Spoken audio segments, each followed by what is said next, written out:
Hey, how's it going, guys? So we're back with another Star Wars video. If you're new channel, welcome.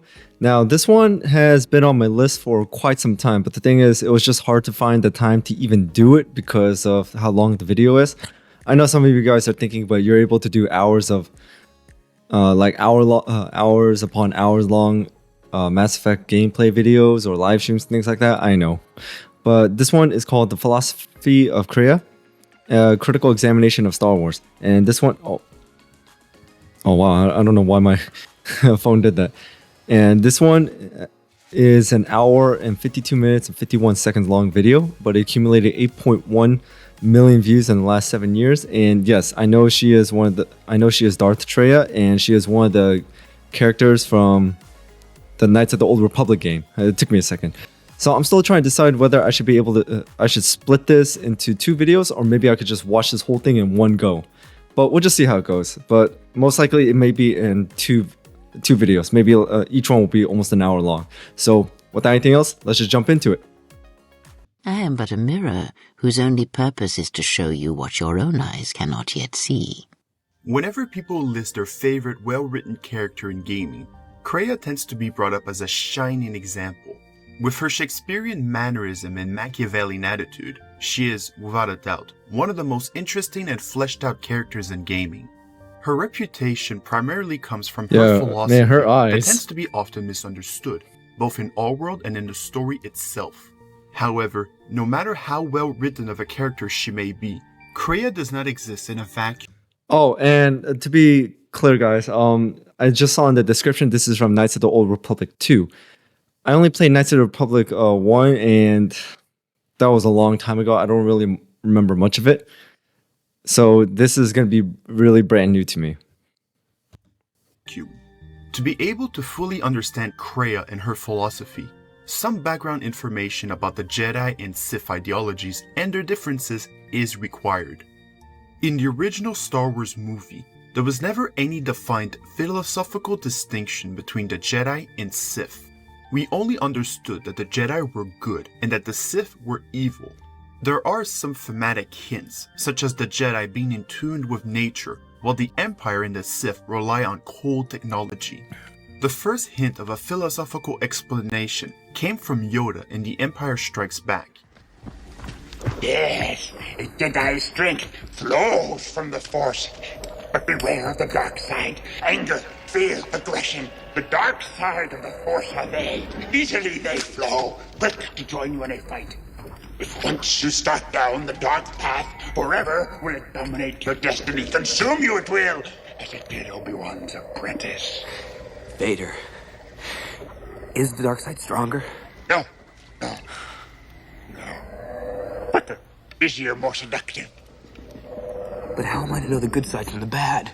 You will know when you are calm, at peace, passive. Oh, correct me if I'm wrong. Didn't Luke Skywalker actually go to the dark side just for a little bit for the abilities, but he managed to come back? I remember reading it in a book or comic. I forgot what it was, but it did mention that. Correct me if I'm wrong. A Jedi uses the Force for knowledge and defense, never for attack. Later, new material was added in the Star Wars expanded universe over the years that fleshed out the Jedi and Sith. But it was only when the game Knights of the Old Republic was released that the Jedi and Sith were each given a coherent ideology. The core of each faction's belief can be understood from their code that outline the principal tenets of how one should live their life in relation to the Force. Let's start with the Jedi Code. All Jedi must know the Code. Its tenets are the fundamental teachings of our order. Think and meditate on these truths, apprentice. There is no emotion. There is peace. There is no ignorance. There is knowledge. There is no passion. There is serenity. There is no chaos. There is harmony. There is no death. There is the Force. By itself, the Jedi Code makes little sense and has brought up a lot of confusion. For example, the very first line, "There is no emotion, there is peace," is often misinterpreted as the code saying that there's no such thing as emotions. It is only when you add the word "when" to each sentence that the Jedi Code becomes understandable. When there is no emotion, there is peace. When there is no ignorance, there is Oh, that knowledge. actually- When there is no That's a good passion, point. there is serenity. When there is no chaos, there is harmony. Essentially, most of the Jedi Code is repeating the same Except for the last axiom one. that when there is no conflict or emotions, peace is achieved. The last line of the code could be taken as literal. There is no death, there is the Force. Yeah. When you die, you become one with the Force. But it could also be understood that when there is no death, there is the Force, meaning that everything that is living is connected to the Force. Both interpretations are valid. The real-world equivalent of the Jedi Code is Buddhist philosophy, which is appropriate, as the Jedi are essentially space wizard samurai monks. The Force, itself a living energy found in all things that binds the universe together, is similarly shared in Buddhist philosophy, called prana. It's also commonly known as chi energy and other different names. By being at peace, you can become in tune with life and the universe. Meditation is a key aspect of Buddhism that is often used by the Jedi to center themselves and remain calm. Meditation Buddhism will has teach you myriads to of chance. teachings and schools of thoughts, but the core shared belief is that all suffering is caused by desires, which creates conflict. Much like the Jedi, Buddhism preaches My grandmother on my dad's side, so my dad's mother, she passed last year. She was deep into Buddhism. So, I mean, I never seen her meditate, or anything like that. But however, she did live by the core. I don't want to say core values, but like the ideas and values of Buddhism. And when she was cremated, because that's how she wanted to go, and she was cremated, and her ashes were just like laid next to my grandfather. She did like there were like Buddhists there, and like attending a part of the cremation, and also just like the ceremony and everything like that. So I just wanted to state that. I just wanted to put in there that my grandmother was deep into Buddhism. tranquility, peace, and only using your strength for self-defense. In contrast, the Sith never had much in terms of philosophy in any of the movies. The Emperor was evil for the sake of evil, and Vader was nothing more than a broken man in a shell. It is only in the first Knights of the Old Republic game that the Sith were given See, the a older proper Sith. ideological foundation that went beyond the simple grapples of being evil. On Korriban, the Sith Code is introduced as an alternative to the Jedi Code. Peace is a lie. There is only passion. Through passion, I gain strength. Through strength, I gain power. Through power, I gain victory. Through victory, my chains are broken. The Force shall free me. Yeah, it's The a total first opposite. line, that peace is a lie, there is only passion, is a direct refutation of the Jedi axiom that peace can only be found if there are no emotions. And in turn, it becomes the axiom of the Sith. The Jedi would have you believe that peace is a desirable goal. The I really like that line right there. Through victory, my chains are broken. I really like that line, personally. axiom of the Sith. The Jedi would have you believe that peace is a desirable goal. That peace of the spirit is the way the Force is mastered. That a lack of conflict betters man. We know different. It is our passion, our hate, and our desire that fuels the Force. It is conflict that improves the lot of civilization and single being both. Conflict forces one to better oneself. It forces change, growth, adaptation, evolution, or death. These are not our laws, but the universe's. Without conflict, you have only stagnation. Just like the Jedi, the Sith equally follow a real-world equivalent, the philosophy of Nietzsche. He similarly valued conflict to better Nietzsche. oneself, to use your will to create meaning. The well-known quote, "What doesn't kill you makes you stronger," very much defines the Sith as an ideology. By affirming your life and imposing your will, She you says, can change "I'll the explain why world later." and mold it as you see fit with your power. This He is had the to clarify. ideological groundwork of both philosophies in an idealized manner. And, like all philosophies at the conceptual and abstract level, it is only how we understand and how they are applied that we see their strength and failings. So now that we have some basic context for the Jedi and Sith, we can dive deeper into what makes Kreia so interesting. Among the canon of Star Wars, Kreia is unique because she experienced the pinnacle That is of a the cool Jedi image, though. and Sith and saw their failings. Kreia's life history gives us an insight to what she learned among those groups. However, her life story isn't told in a linear fashion. We need to piece together the clues that are scattered throughout the game. Since the early days, there is a popular theory that Kreia is the Jedi Master Eren Kai, who trained Revan as a Padawan. This is correct, but it's not the complete truth. What is important to understand is that Kreia was known as Eren Kai in the early days of her life. I'll explain why later. Kai was a historian and Jedi Master. She strongly believed in the Jedi Code, but found that it lacked something. She saw that the Jedi Order were failing their students, as many kept falling to the dark side continuously. The allure of power and the call of the dark side is always present, but it doesn't explain why the Jedi would constantly fall despite their training. There was something missing in the Jedi Code itself. Unlike the rest of the Jedi that ignored the teachings of the Sith and viewed it as taboo, Kai learned the contrast to see if she could strengthen the Jedi by understanding what made the Sith so alluring. When you ask Kreia about Atris, So she's investigating. she mentions that Atris mirrors a stage of her own past life. Because Atris's path is one I walked long ago, and it is a chapter of my life that has been read and closed. She has taken the first steps, I think. We shall see. Surely you felt the righteous anger, the spoken judgments, the lack of forgiveness. I was a historian once, gathering the relics of the Jedi, learning the ancient mysteries. Always there were more questions. One quickly learns that the Jedi Code does not give all the answers.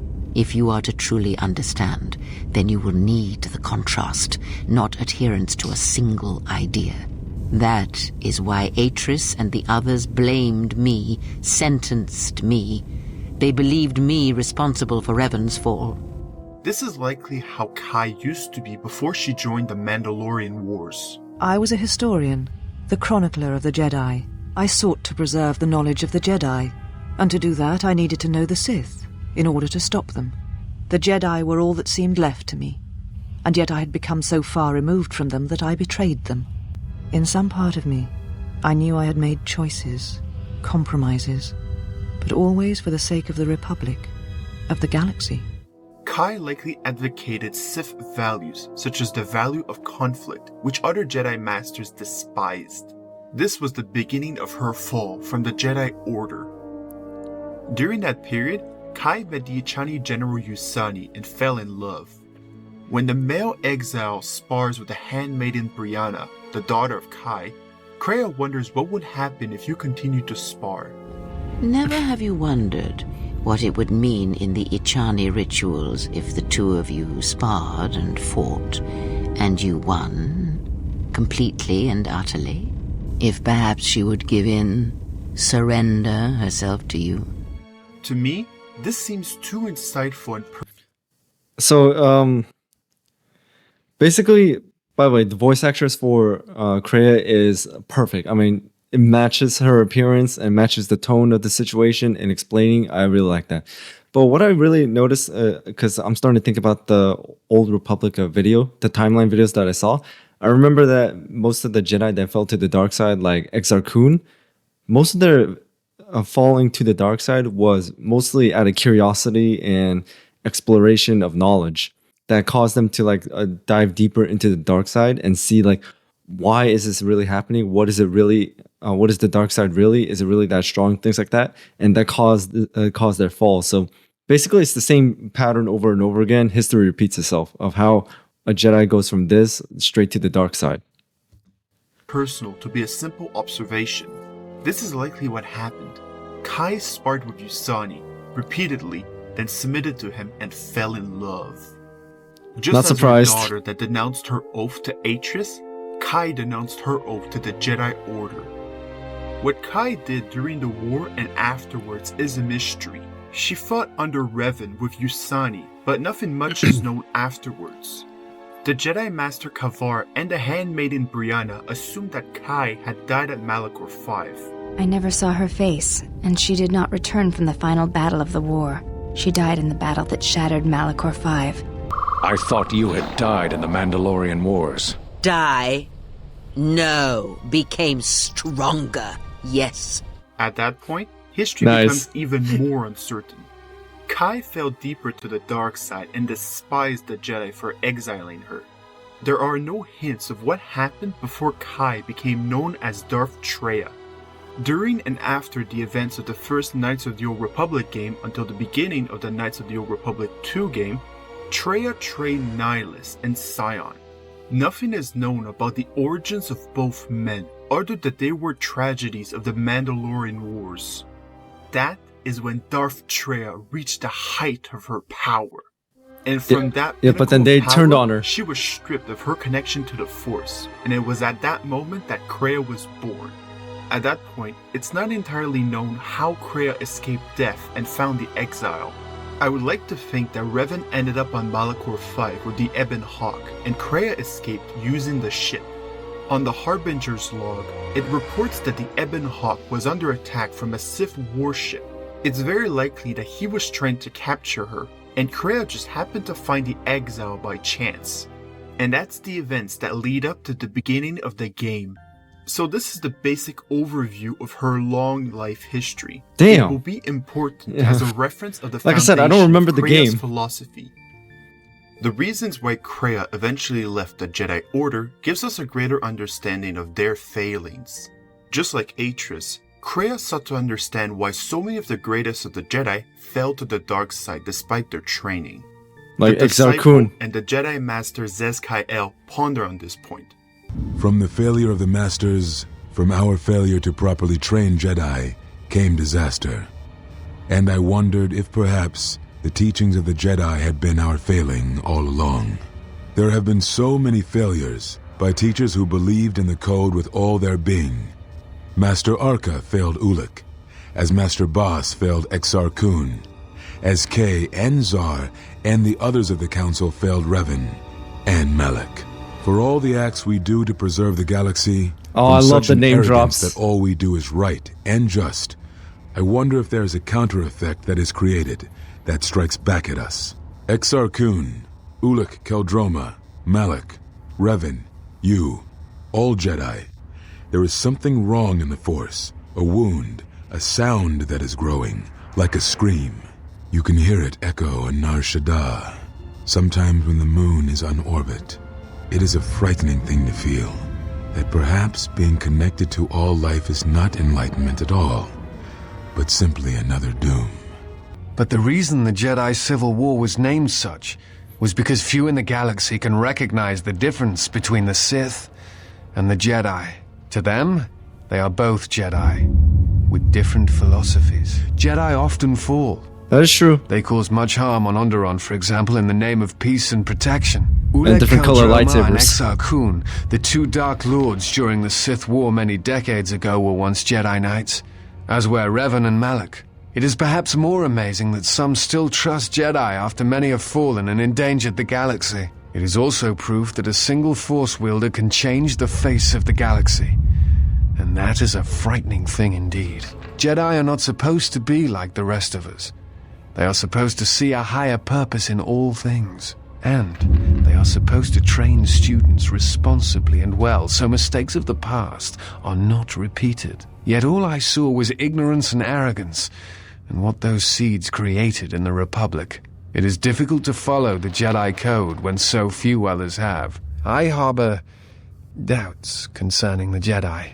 Many Jedi defy the Order during the Mandalorian Wars, and it paved the way for the Jedi Civil War. The students made their own choices, as much as the histories tell us. Perhaps I judge the Masters unfairly, yet I still wonder why they did not rise to stop such threats earlier, or if they simply did not see them. Master Arca taught Ulic. Master Baz was the one who saw what Exar Kun could become, but he took no steps to stop him. Master Jar taught Malak, and Revan had many masters, including Jar, Kay, and Dorak. And towards the end of the training, Revan sought out many other teachers to learn certain techniques. And See? it is said that he went to his first and final master to learn how to leave the Order entirely as she had. And such teachings and their the slow teachers is pop-up why of I Kreia. harbor doubts. Why I wonder if something is missing from the Jedi Code. There is no blame. All must accept. But, at its core, one must wonder if it was the failure of the Jedi teachings or the teachers themselves. Many of the Jedi Council trained Exar Kun, Ulik, Revan, and Malak. How could they not see the danger they posed? And if they could not, perhaps there was some essential part of their teachings that was flawed. Something beyond the Jedi Code that they were missing. The Jedi Code does not... So I do want to stop it right there. I muted the video too. So yeah, I mean, like with the title philosophy, there will be things like this. So I do understand, like the point of views on that. While there are so many successes in creating great Jedi, there are a few failures that go over to the dark side. Well, I don't want to say failures. I'm just saying, like, a few that go to the dark side. There you go. I don't want to say failures because I'm not saying Exar Kun, Malak, and Revan are all failures and all that. But yeah, maybe now they're trying to like dig deeper into this. What is causing this? Would it be just like the masters, the teachers that are teaching the students, and the students are just wandering and they're not being like looked after at certain points, or is the Jedi teachings really flawed? But in my opinion, I would say it would be the masters, because if the Jedi teaching were flawed, then there would be a lot more falling to the dark side, a lot more. So I think it's the teachings in a way are fine, but it's who is teaching it that can change everything. Because that's like the same thing in the Marines. The Marines' core values and traditions and training are all the same. But however, everyone's different. Everyone has different personalities, different ways of leadership, different ways of teaching. So it comes down to who's going to be the one to teach you. So I think it's not the Jedi teachings. I say it would be the masters who are teaching them that would decide whether this person would become a Jedi or they would do something different, and it could tempt them to go to the dark side. That's my point of view on this one. Offer all the answers because it lacks something instinctual to all of life. The axiom that peace can only be obtained if there are no conflict hides a deeper truth. Peace can only be achieved if there is no ego. What the Jedi lack is the ability of being human and finding value in their life.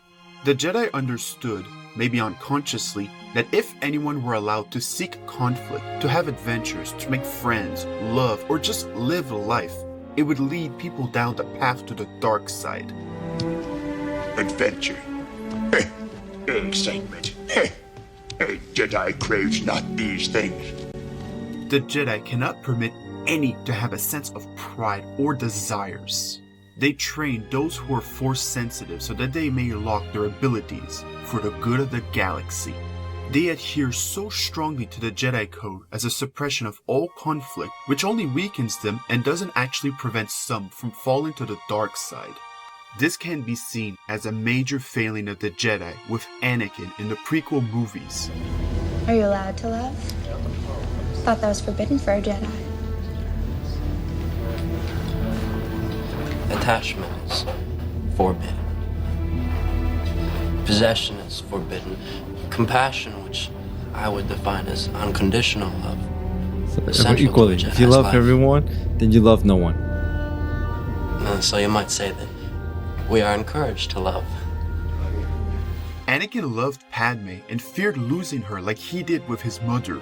He went to see Yoda for some counsel, and the only advice that was given was some Buddhist anti-life lessons.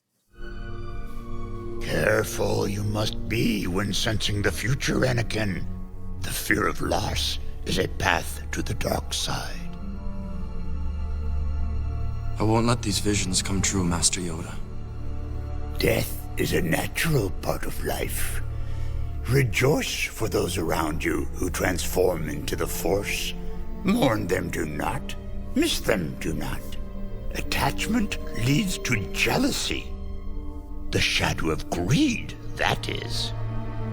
What must I do, Master Yoda? Train yourself to let go of everything you fear to lose. That's an easy thing to say when you don't value anything to be at peace. Anakin couldn't accept losing Padme now I see that he loved her. Seem a lot differently now. To the dark side and the destruction of the Jedi Order. failed you, Anakin. after it's the whole puppet too. Forming bonds and having emotional value towards others makes you weaker and susceptible to the dark side, but it also makes you human. This is the lesson that the Jedi do not teach. It is something Jolie Bindo references as well in the first Knights of the Old Jolie Republic Bindo. game. The Okay, Jedi, yeah, there we go. with their damnable sense of overcaution, would tell you love is something to avoid. Thankfully, anyone who's even partially alive knows that's not true. Love doesn't lead to the dark side. Passion can lead to rage and fear and can be controlled. But passion is not the same thing as love. Controlling your passions while being in love, that's what they should teach you to beware. But love itself will save you, not condemn you. Love causes pain, certainly. Inevitably, love is going to lead This to is as a much really sorrow and philosophical regret video. as it does joy. And how do you deal with the bad part of love is what determines your character. What determines the dark side's hold over you. A life without risk is boring. You want love, you've got to fight for it. The Jedi teach their followers to become automatrons by following the code and lose their connections to humanity in the process. But even through such rigid trainings, human nature persists. It seeks conflict, desires adventures. It wants to exist and live. The greater your connections to life and to others, the more you are susceptible to falling to the dark side. This is echoed with Luke in The Empire Strikes Back, when he starts to have visions of his friends being tortured and the possibility of them dying. Luke, you must complete the training. I can't keep the vision out of my head. They're my friends. I gotta help them. You must not go. But Han and Leia will die if I don't. Patience. And sacrifice Han and Leia. If you honor what they fight for, yes. And Yoda was right, as it was a trap. But what is interesting is Luke's decision after Vader offers to join forces with him to defeat the Emperor. He follows the Jedi way by sacrificing himself rather than falling to the dark side and causing more suffering. It's all about the greater good. The greater good. The basic principle of altruism is that a person has no right to exist for their own sake and must serve others as the only justification for their existence. With self-sacrifice being the highest moral duty, virtue, and value. Duty is the moral She just disappeared. necessity to perform certain actions with no reason other than the obedience of some higher authority and purpose, without any regards to personal goals, motives, or desires. The core of altruism is self-destruction. Is that a bug? And the view that the self is evil, with selflessness being the standard of the good. The Jedi use their power for good. Good is a point of view, Anakin. The Jedi are selfless. They only care about others. After you free Atton from his prison cell on Paragus, the exile has to go down a shaft to find a way back to the Ebon Hawk. Atton warns that it's suicide. One of the dialogue options is saying that a Jedi's life is sacrifice, and therefore, there's nothing to fear. After you escape the station of Paragus, Kreia talks about starting a war with these new Sith. And, again, the exile has a dialogue option that a Jedi's life is sacrifice. This teaching principle is echoed throughout the game with the Jedi Master Zez-Kai-El on Nar Shaddaa and the Jedi Master Kavar on Dantooine. A Jedi's life A Jedi's is sacrifice. life is sacrifice, but we cannot allow our presence or actions to endanger others. A Jedi doesn't care if he dies. Everyone does. But when we fight, when we sacrifice ourselves, it is for others, for the greater good.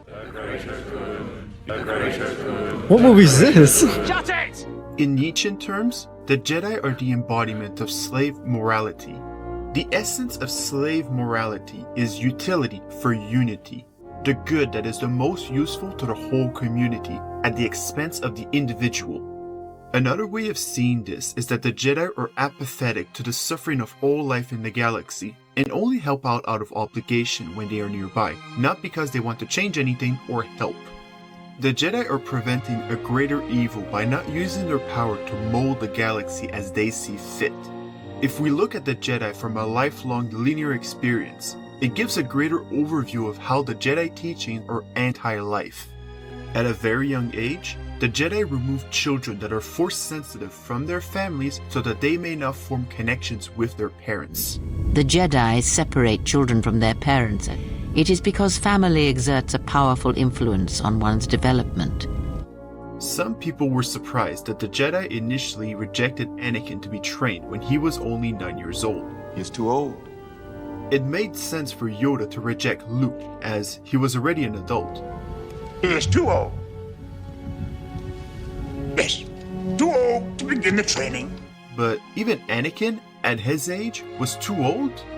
The Jedi Council correctly sensed that Anakin had already formed connections with his mother and feared losing her. See through you. We can. Be mindful of your feelings. Your thoughts dwell on your mother. So basically, they didn't reject him because he is too old. Because I mean, there were a lot older people that started training. Because I remember in a recent Star Wars video that General Ram Koda from Star Wars Force Unleashed, he started when he was like 18 years old. So I don't think it was the age problem. It's they already sensed that he had way too much emotions and connections that they wanted to reject him. But however, they just said he is too old, so that way they don't spark a like argument or like basically spark up an argument because of saying he's too emotional, things like that. I miss her. Afraid to lose her, I think. What does that got to do with anything? Everything. Fear is the path to the dark side. Fear leads to anger. Anger leads to hate. Hate leads to suffering. The key point is emotional bonds. The younglings grow up with their first memories being with the Jedi, only knowing the Jedi way, never forming any connections, learning the higher mysteries of the Force and its techniques. They become Zen, losing their ego, forgoing any selfish desires to never succumb to the dark side, teach a new generation this process, and then die of old age. What kind of life is that? It's such a waste of life and their time alive. By teaching their students never to value their life, never seeking any selfish desires, and to accept their death as a natural part of life, the Jedi Code destroys human nature. I do not want to train you to be a Jedi Knight. I want you to learn to be human. You would assume that the Sith are more humane than the Jedi by being more individualistic, but ironically, they're even worse. Their failing is that they become so consumed by their lust for power that they forget why they fell to the dark side in the first place, becoming monsters that bring doom to the galaxy. But throughout that quest for power, what have the Sith achieved? What changes or value have they brought to the galaxy? Nothing. This rise and fall of the Sith is a life story that is echoed many times in the Star Wars canon. The pull of the dark side is that once you fall, you become unaware that you desire more power for the sake of power until you become an agent of evil. In the first Knights of the Old Republic game, you can talk with the Sith Utara Bands about her past. She reveals her life story about how I don't know who that is. Like I said, didn't play the game. I'm originally from Sleheyron, if you must know. I was a slave to a cruel master, Omish the Hutt. The Hutts control everything on Sleheyron, and a slave is nothing to them. I was determined not to be nothing. One night when the drunken worm had me alone in his chambers, I stabbed him and escaped the compound. I stole onto a cargo ship and was not discovered by the crew until they reached the next system. They left me for dead on a desolate planetoid, alone. But that was fine by me. I was glad to be anywhere other than Sleheyron. It was not luck that I was eventually rescued, of course. The Force was strong with me, though I didn't know that at the time.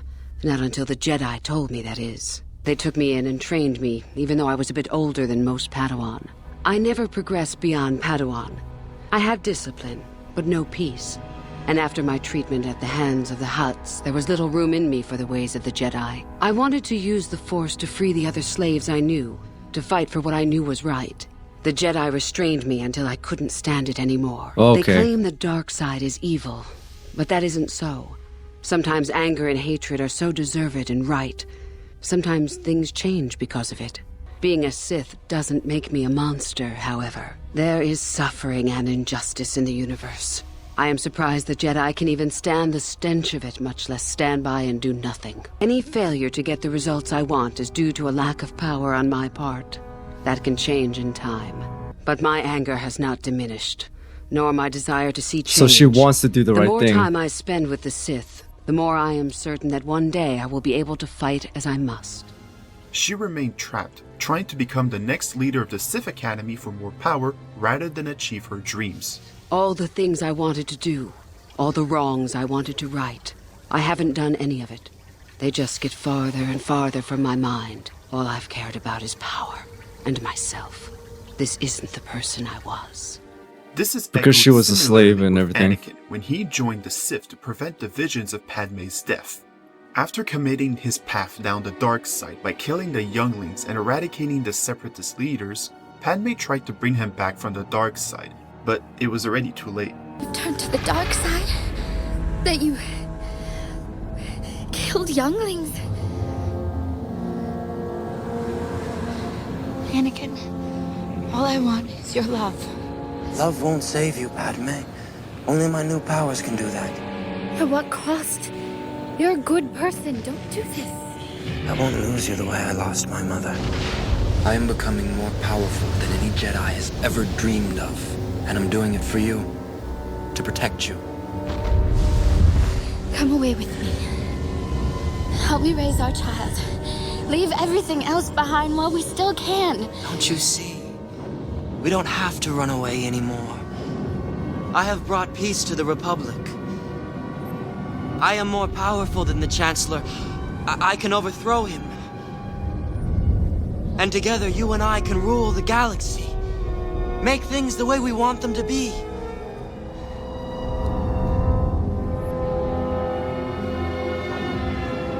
I don't believe what I'm hearing.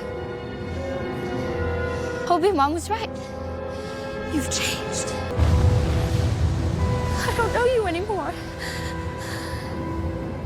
Anakin. I hope that this doesn't get copyrighted for using so many movie scenes. You're going down a path I can't follow. Because of Obi-Wan. Because of what you've done. What you plan to do. There is an alternative ending in the Revenge of the Sith game where Anakin won his duel against Obi-Wan on Mustafar. I did see this. It shows his further descent towards the dark side and his desire of being in control. It's over, Anakin! I saw this. I have the high ground! You underestimate the power of the dark side. Don't try it!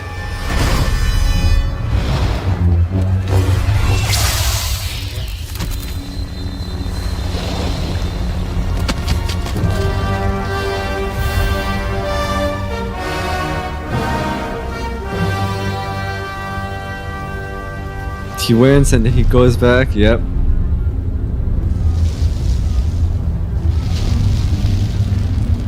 I think the clones are the 2/12th. Excellent work, my apprentice.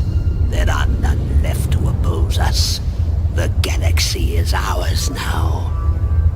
Your new weapon, Lord Vader.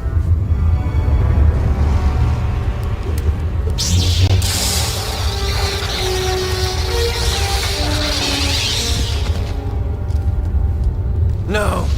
The galaxy belongs to me! This is part of what Kreia understood when she lost her power and connection to the Force. She squabbled to obtain...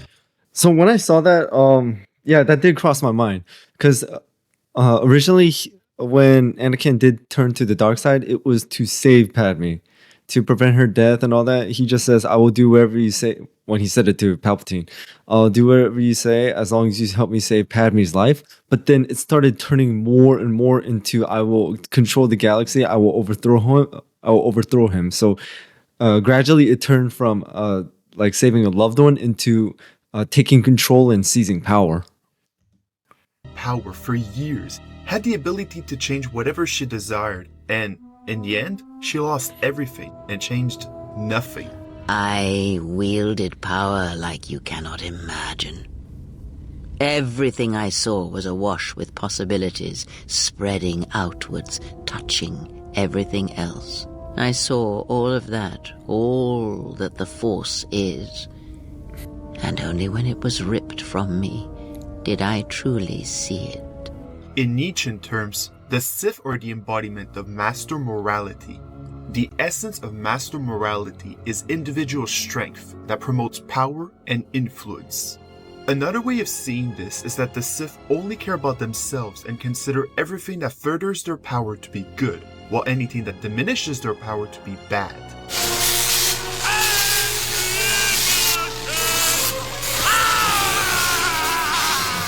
There's nothing wrong with seeking power, as it is the nature of all life to impose their will on the world. But when you amass yourself among people who only seek power for the sake of power rather than seeking progress or to change anything, it becomes self-destructive to the point where nothing is achieved. I had a name once. Ajunta Paul. Yes, that was my name. I was one of many. We were servants of the dark side. Ajunta Paul. That name sounds familiar. Lords, we called ourselves. So proud. We hid from the Jedi, but it was not they who destroyed us. Is it not obvious what we did? We destroyed each other. We desired the secrets of each other to increase our power. We battled until finally our fortress rained down on top of us. Oh wait, isn't Ajunta Paul one of the Jedis that was banished to Korriban, and then he was one of the Sith Lords, the Dark Jedis that became the Sith Lords under? I mean, because the name really does sound familiar. The ancient Sith destroyed each other. The fundamental flaw in their philosophy, one would think. I suppose that's the nature of the dark side. Power, but no longevity.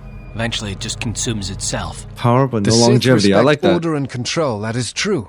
But few of them seem ever able to hold that power for long. To see their philosophy at work is like watching a continual collapse. Just like watching their academy fall in on itself. The Sith, as an ideology, is unsustainable and leads to death rather than overall improvement. And as a continual lifestyle, it is vain and does not provide any amount of peace.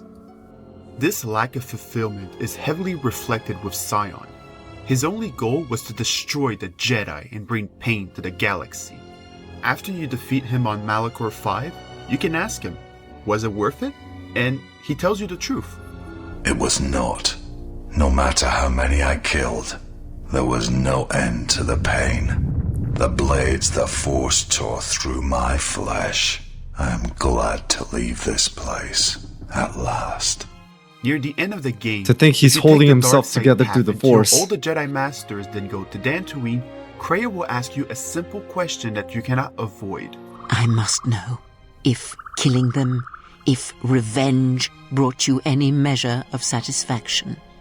If seeing them dead has settled the disquiet within you, because it matters to me, in a way that never mattered to the Jedi, to the Council. I did not wish the Jedi dead. Defeated, perhaps. I merely wished them to see that they and their teachings were wrong, that one could not truly understand the Force simply by adhering to the Jedi Code. All I have ever trained have been failures to them. Students who went to fight the Mandalorians, who fell to the dark side, who abandoned their training. Let us return to my question. If, by killing these Jedi, if you achieved any measure of peace. Whichever option you select, the answer is essentially the same. No. Wait. Until every Jedi lies dead. Okay. I have not obtained peace. There are still more people to fight, to kill. It was as I thought. You have failed me, completely and utterly. I have taught you to hear the Force again, shown you the contrast, and yet still you do not understand. This is what you have wrought. Countless murderers, slayers, assassins, born of war that has, as always, taught the wrong lesson. You showed them life without the Force, and instead of showing them truth, power, all you showed them was how the galaxy may die. Even now, events spiral towards destruction, and there is nothing that can be done because you refuse to listen, to understand. Yet it is for nothing. To have the Jedi Masters brought low by such a failure, there is no victory in that. You have not heard a thing I have taught, and for all I have said, you have never learned to listen. So, now that we have a complete understanding of the failings of the Jedi and Sith, Kreia's philosophy becomes much more poignant now that we can understand what she tried to teach the exile and, by extension, the player. The core value of Kreia's philosophy are rather simple, as she advocates many of the Sith teachings. All that talk of hatred, manipulation, and standing on your own 2 feet?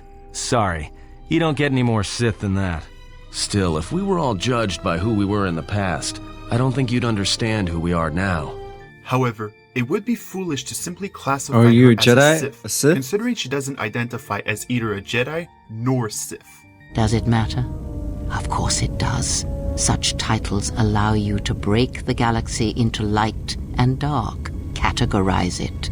Perhaps I am neither, and I hold both as what they are, pieces of a whole. Kinda sounds like a grey Jedi, in a way. What she stood for is to examine her interactions and observations. Is she holding a sword?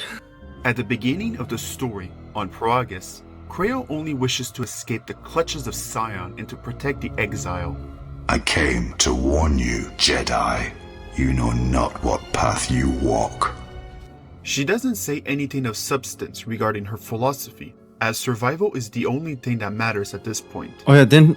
After escaping, So Darth Sion did cut Kreia off her offers hand. herself to be a teacher to the exile. Our link may have had other consequences. Perhaps you can hear the Force again, distantly, through me. If so, then there is hope. I may be able to teach you, train you to feel the Force again. The threat we face is grave. If you cannot defend yourself, then we have already lost. I offer to train you to become strong again, to know the ways of the Force, and to hear the Force sing within you as it once did. Whenever I travel with you, I shall impart what I can to you through my words and presence. Upon landing on Telos, you're placed under house arrest for blowing up a solar system and are given 2 possible paths to take. You can help the weak Ithorians that promise to help you in very vague terms, or you can work with the galaxy's spawning conglomerate that will reward you with wealth. Let's side with the Ithorians, as it is the faction that is considered to be the light side path. Yeah, I was about to say. A solar system and are given 2 possible Ithorians? paths to take. You can help the weak Ithorians that promise to help you in very vague terms, or Yeah, so basically, you can either help a group in need, or you can, just help a corporation just get wealthy and rich. you can work with the galaxy's spawning conglomerate that will reward you with wealth. Let's side with the Ithorians, as it is the faction that is considered to be the light side path. The Ithorians are weak, with grand plans to heal the planet from a passive attack by restoring and reviving the ecosystem, but they lack strength to impose their will. As such, they beg you to help them over the Zerka Corporation. However, Kreia doesn't approve of the relationship. I do not approve of this alliance we have formed with Chodo Habat and his Ithorians. Habat has an agenda, and he hopes to tie you into it to use you to his own ends. Its speech is filled with maybes and perhaps. It makes promises of healing, while the world under its care burns and dies. You should heed my advice. It would be best if you avoided such needless entanglements. You do all their quests without any reward for your work, and then you obtain your ship. But then, just as you're about to fly away to the northern area, you get a message from their herd that they're being attacked by Zerka mercenaries. Because they're weak, they're completely reliant on you to survive, and this is weakness. You have no obligations to save them. You could just ignore them and fly away. There is an equal lesson if you decide to work with Zerka instead of the Ithorians. You conduct illegal dealings, lie and steal from the Ithorians, do jobs for the Galactic Mafia the Exchange, all for monetary compensation. Oh, okay. Unlike the Ithorians, Kreia doesn't disapprove because you are being compensated for your strength. However, it should be noted that money is a tool for exchanging goods and services, so relying on it as a source of power is weakness. Zerka relies on its wealth to enforce their might on Telos by hiring mercenaries. This is weakness because it can only buy influence from those who have strength rather than rely on their own. When the mercenaries decide to storm the offices of Zerka for more money, the head of the company is powerless to stop them. Be reasonable, Lorso. You really aren't in a position to take such a negative view to our demands. We're not asking for much. Still, it sounds like you're being used by 2 different groups. I've paid you a small regardless of which way you go. This gives you power over me. Bane. You have Wonderful timing. I had my reservations about some of these mercenaries, but I had hoped that CSD would be able to keep them in line. It appears that I was wrong. These two paths echo the lesson of strength that Kreia advocates from the Sith. Do not rely on others as the source of your power. Build your own strength. Another planet of importance, Nar Shaddaa, is a great microcosm for Kreia's philosophy because it is a lawless planet where only the strong can strive.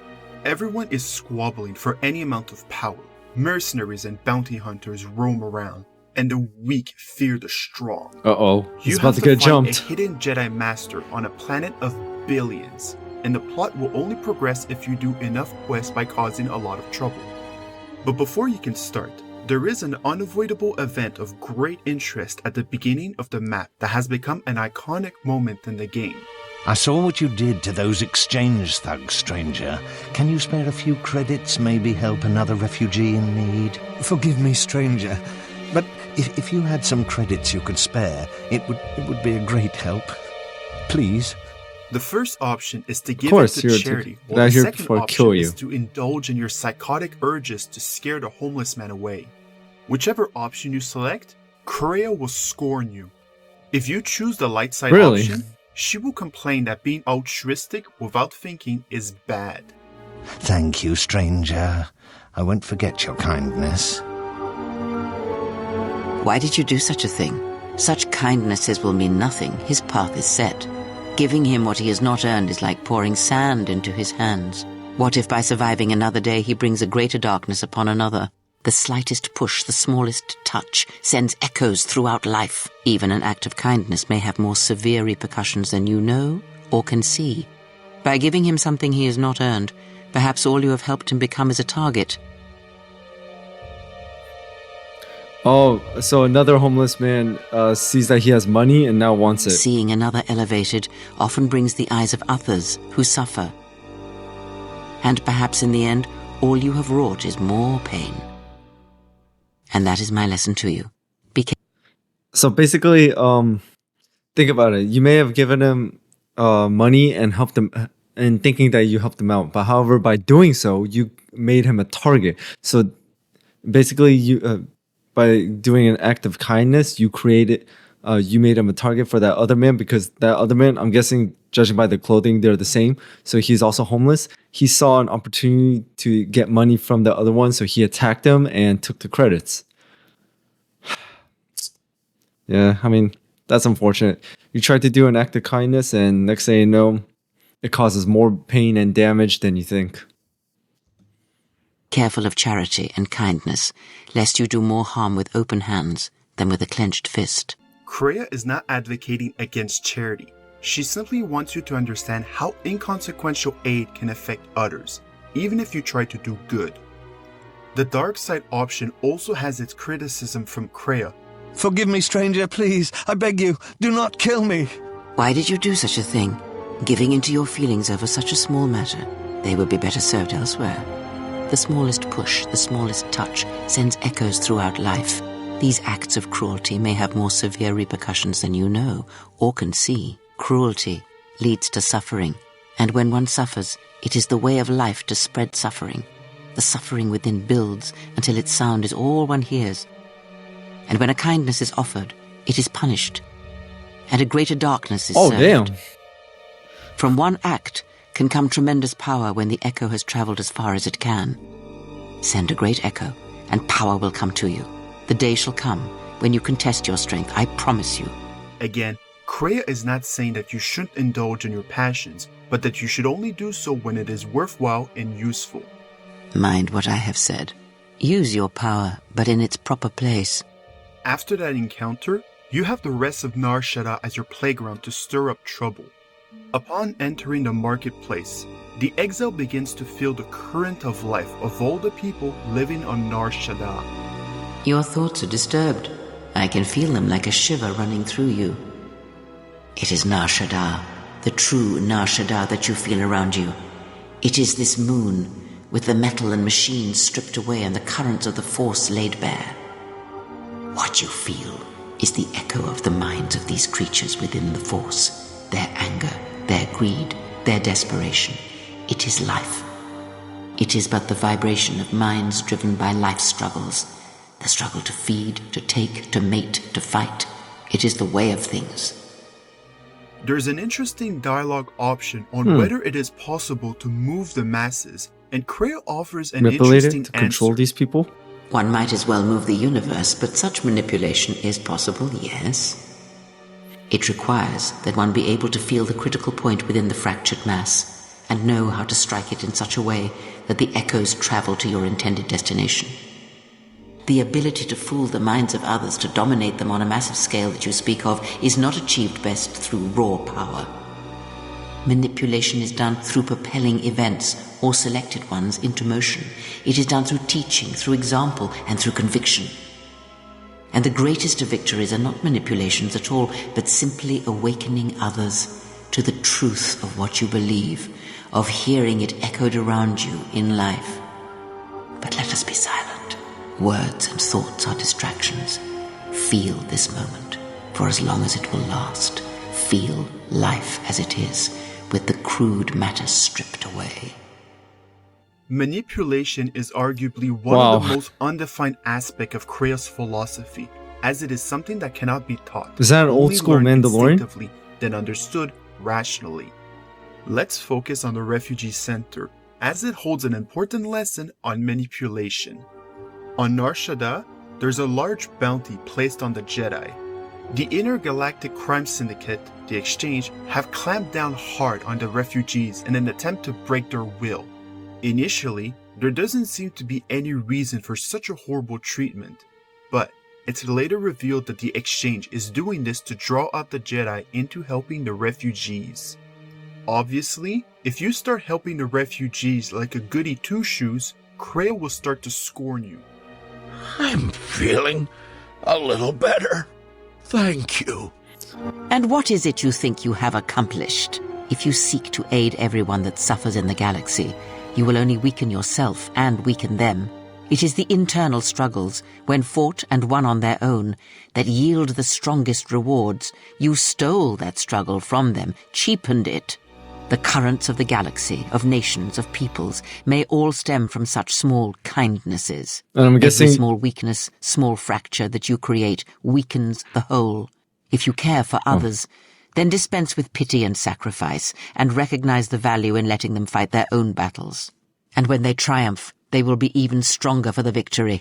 There Makes is an sense. interesting side quest that reinforces. And also, I was thinking that if you help those people and heal them and do all that, then the bounty hunters will come after you, thinking that you are a Jedi. So that's all I just wanted to say. This lesson.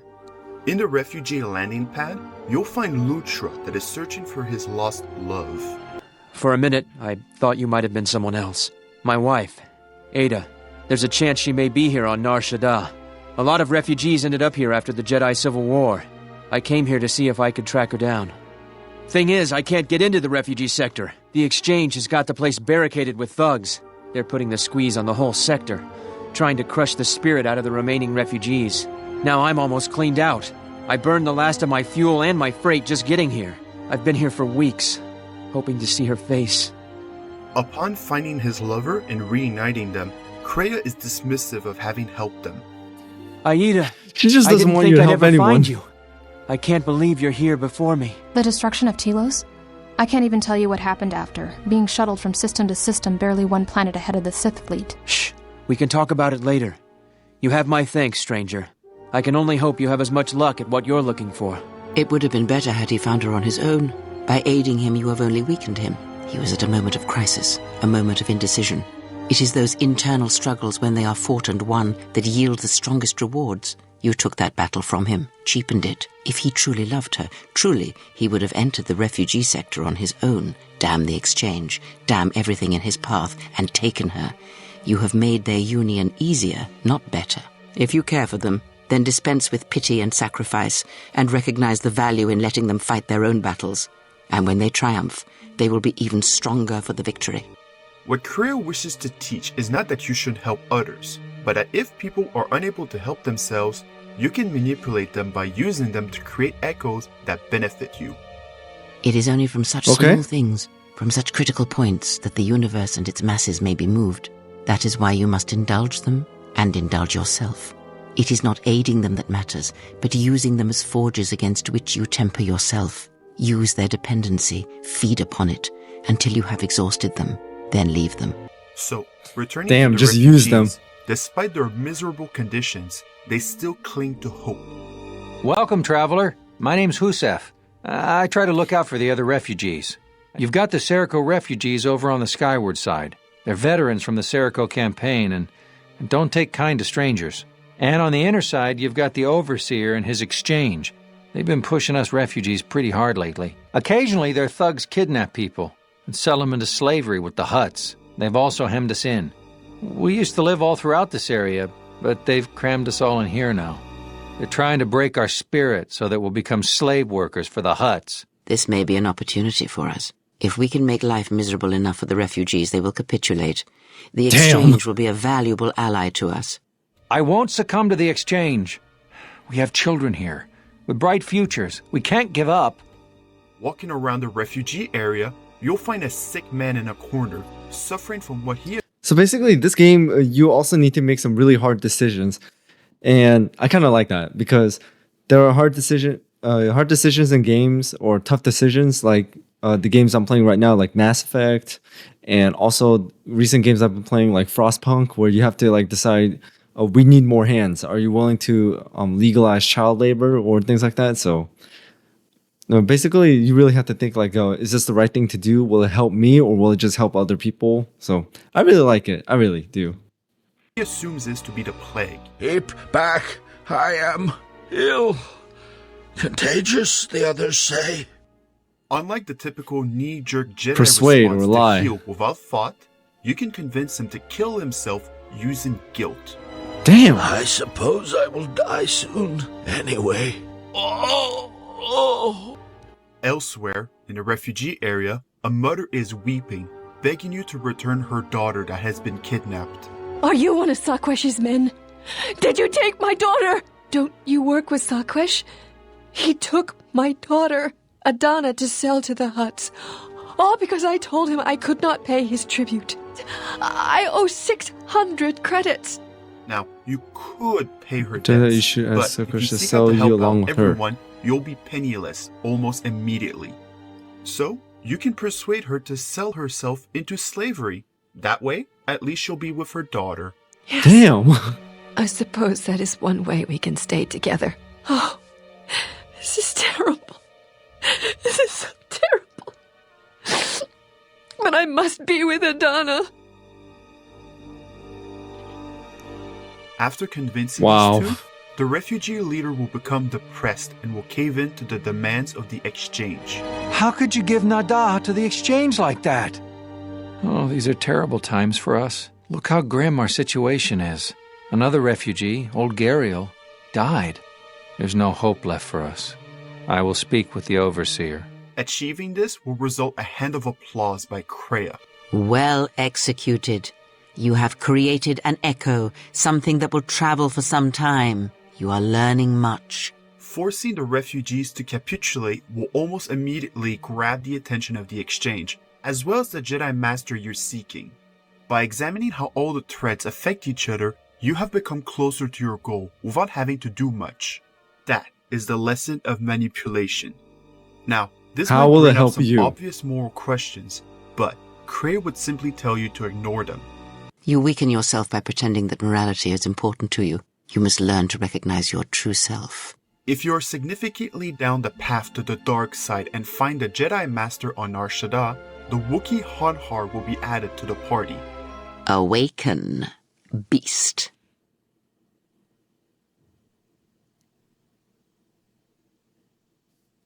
It's taking a second.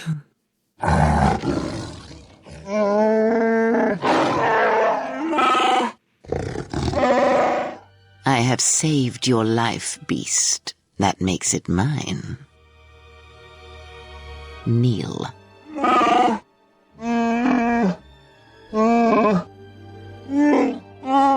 Because there is something to be learned of strength, beast, even within your empty shell, and it will be needed in the times ahead. The beast is a lesson in strength. Learn that lesson, then you will understand. He is life at its most primitive. And he represents what happens when civilization comes to primates. The beast's strength is prodigious, and you can learn much from it. Speak with him, discern his nature. Perhaps then it will become clear. When speaking to Hanhar, he explains to you the customs of the Wookiees regarding life debts. In a way, life debts are a form of slavery, but of the mind, that bind a person into servitude. In his madness, Hanhar killed his tribe to save them from becoming slave to others. It's the reason why he wears shackles around his wrists. Oh, those are If you shackles. ask him why he doesn't simply abandon his codes, he answers that he cannot. He would no longer be a part of his tribe. He would have to create his own codes, his own values, based on nothing, and that is something he cannot do. As the exile remarks, to face such oblivion, to stand firm in your own conviction and belief, free of ready-made codes, that is the lesson of strength. If you become a slave to codes or an ideology, then your entire being is dictated by categorical imperatives, abstract notions of your mind. It means to live by pure ideology, to the point where you no longer have selfish values or desires, as though you're no longer alive. This is represented beautifully with Zalbar near the end of the first Knights of the Old Republic game. Zalbar. Where he Oh, has yeah, to choose Zalbar. whether to uphold his life debt or to side with his best friend. I saw what the Sith did to Terrace. Anyone who serves the dark side is evil. Big Z and I are with Karth on this one.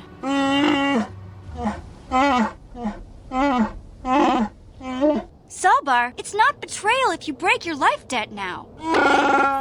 Betraying my ancestors. I cannot do that. No, Zalbar, I don't care. I won't help the Sith against the Republic. Not for anything.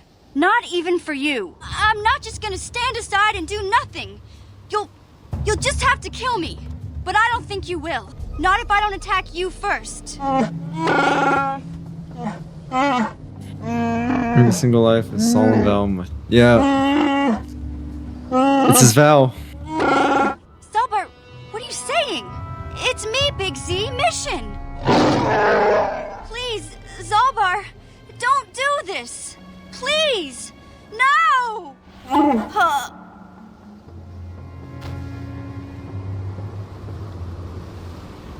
I only did the light side in Knights of the Old Republic, so this is new to me. Upon returning to Kreia, you tell her your discovery. Hanhar is strong, yet Wisdom. he is powerless. Raw strength is nothing compared to the will of the mind. Ah, you are a perceptive one indeed. In this instance, you are correct. All that strength, that anger, yet it is held in check, restrained by his beliefs, his doubt. Everyone is made up of events in their past, and it forms walls around one's spirit, or breaks such walls down. The mind makes some powerless, and gives strength to others. He walks, but he is dead. It is because he is not ready to give up his ties yet. It is much like Jedi who will not give up their code. It is to surrender yourself, to make yourself a slave to a teaching or belief that makes it so that belief will always rule you. The lesson is about volition, the power to use your will, which is equally as important as obtaining power. Never live for the sake of another or an ideology. Live for yourself. And if you do believe in an ideology, then find its opposite, so that you may reinforce it by correcting its flaws. Become what strengthens an ideology, not a slave to it by following it dogmatically. To believe in an ideal is to be willing to betray it. It is something no Sith or Jedi has ever truly learned. That is the lesson of strength. After Kreia explains this lesson, she introduces a final test to the player directly to see if they've understood her philosophy. Yet that is not the only lesson that the beast can teach us. Not only does one's will control one's strength, but one's will can control and draw upon the strength of others. Surely you have felt the beast's presence on board this ship, stalking, restless. It is a more primal connection you feel, and the hunger you feel does not stem from Hanhar. It is something you may draw upon, his very life if need be. He does not realize how deeply his life debt runs, but he will. When you suffer, call upon that hunger, and the beast shall be that upon which your will may draw strength. Reach out, feel his presence within the ship, clawing at you, pacing. Feel the rumbling of the hull, the metal around you like a cage, and the building anger, the blood that rises behind the eyes, a bloodlust that cannot be sated. If you accept it, you will find your strength increase and your vitality return to you faster with every breath. Accepting this power will give a permanent +2 to your strength. Permanent constitution to your strength. You know it now. The predator-prey relationship, the strong feeding on the weak. It will serve you. More power is always good, right? I feel it. I accept If it. you've understood anything about Kreia and her philosophy, then the answer should be obvious. But it is a choice that few people have ever made while playing this game. Most accept this gift blindly, without understanding the true lesson of strength. Kreia will ask why you would reject such an offer. Are you sure? It will grant you strength, vitality for the times ahead. Forsake it, deny it, and you will deny power. The answer given foreshadows the decision made on Malachor 5 and why the exile But- is so important to the Star Wars canon. Sorry, I hit the table. If it shall increase my strength and health, I will become a predator. Very well. I shall accept the vitality and strength it brings. The only power I need is myself. Ah. And that is the choice of Malachor 5 at last. You have made a strange choice, a unique choice. Very well, I accept it. And know that Away that from is power, the true lesson, of strength. to turn away from strength that is not your own. And if you're curious whether this was a Interesting. test, the exile wonders the exact same thing. I'm always testing you, never forget that. Always be on your guard, otherwise you may learn something. The rest of the planets, Korban, Duxon, Onderon, they do not have any interesting moments involving Kreia that reflect her philosophy. As such, they can be ignored and we can move on to the final parts of the story that have a greater focus on what she stood for and her motivations. Alright guys, what I did was I actually took a small break because I don't think I was going to make it for 2 hours. So I did a little editing and did all that. And now we're going to be finishing off the rest of the video. So let's see. A lesson in strength. Oh, no. We're going to be jumping. I backed it up a little bit. So we're going to start with Kreia's motivation. After confronting and defeating Atris, you can ask her what she thinks is Kreia's motivation. She seeks the death of all Jedi, all Sith, and the death of the Force. It is madness. It is impossible. While it is true that Kreia seeks the destruction of the Jedi, the Sith, and the Force, it is simply a means to an end to her actual goal. At the end of the game, on Malachor 5, Kreia explains how she used the exile to accomplish her goals. From the moment you awoke, I have used you. I used you to gather the Jedi so they could be destroyed. I used you to reveal Atris's corruption so that her teaching could be ended before it began. I used I'm not you surprised. to keep the Lords of the Sith from condemning the galaxy to death with their power unchecked. If you go down the path to the dark side and kill all the Jedi Masters, Kreia explains that they needed to be killed, but does not provide an answer why. The destruction of the Order, the Masters, it was not an end in itself. I did not expect them to still live. Their presence was knowledge I did not possess. But now this has been corrected, and now the sides of this conflict are as I had thought them to be. There are no more unknowns. Regardless, it had to be done.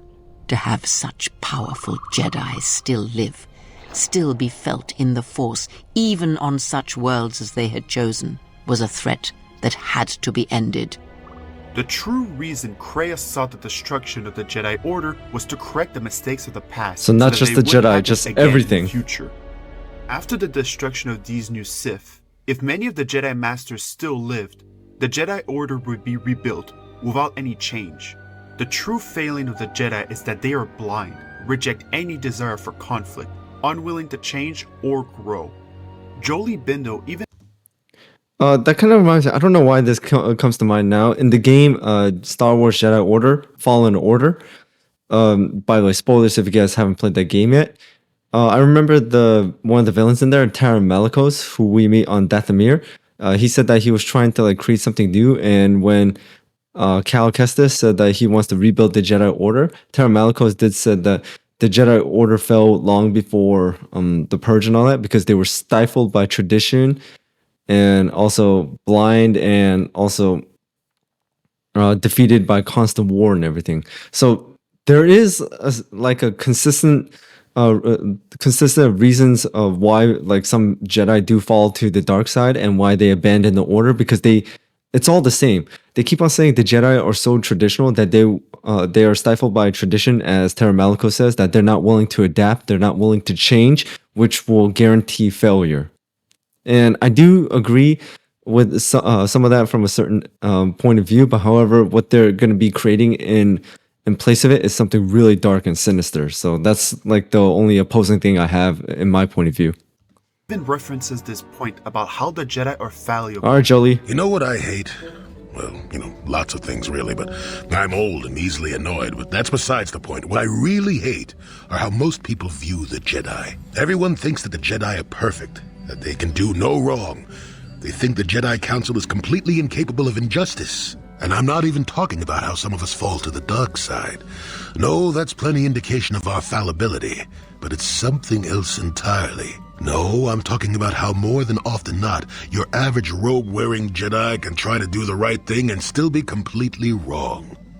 I guess I'm not being clear, am I? Come to think of it, I don't have to be clear. Someone my age is entitled to ramble, damn it.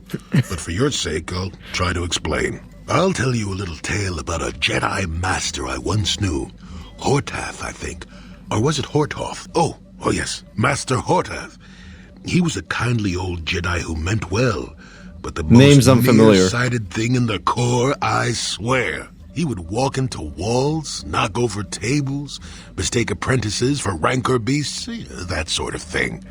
And he was too proud to submit to proper treatment. Some used to counsel him in the urge to use the Force, Master Hortath. Allow the Force to see for you. But he refused to believe that his eyes were failing. He simply squinted more and more as the years went on, the other Jedi resignedly passing it off as the amusing quirk of a compassionate old man. So, one day a young Padawan meets Master Hortath in the courtyard and, not knowing of his blindness, asks him for directions to the council. Quite sure of himself, Hortath gave the lad directions, which happened to lead back outside and away from the Enclave. The Padawan is confused, naturally, and he asks if Master Hortath is sure, and of course Master Hortath says that he is. The Padawan suggests that perhaps he should ask someone else, but the proud Hortath now feels insulted. He tells the Padawan to take the route he prescribed and no other. Rather dejectedly, the Padawan did as he was told, and so ended up leaving the Jedi Order forever. It was decided that the boy's fate was to leave the Order anyway, though whether that was out of respect for Hortath or because the boy went on to something else, well, we'll never know. The tale is about blindness, and I thought the point was clear. At any rate, Sorry guys, that's my fan over there, so that's why. Bring the Jedi Masters to Dantooine, they reveal the reason why they exiled the exile. When you returned to us, we saw what had happened. You carry all those deaths at Malachor within you, and it has left a hole, a hunger that cannot be filled. In you, we saw a wound in the Force. In you, we saw the end of the Force. You are a cipher, forming bonds, leeching the life of others, siphoning their will and dominating them. Within you we see something worse than merely the teachings of the Sith. What you carry may mean the death of the Force and the death of the Jedi.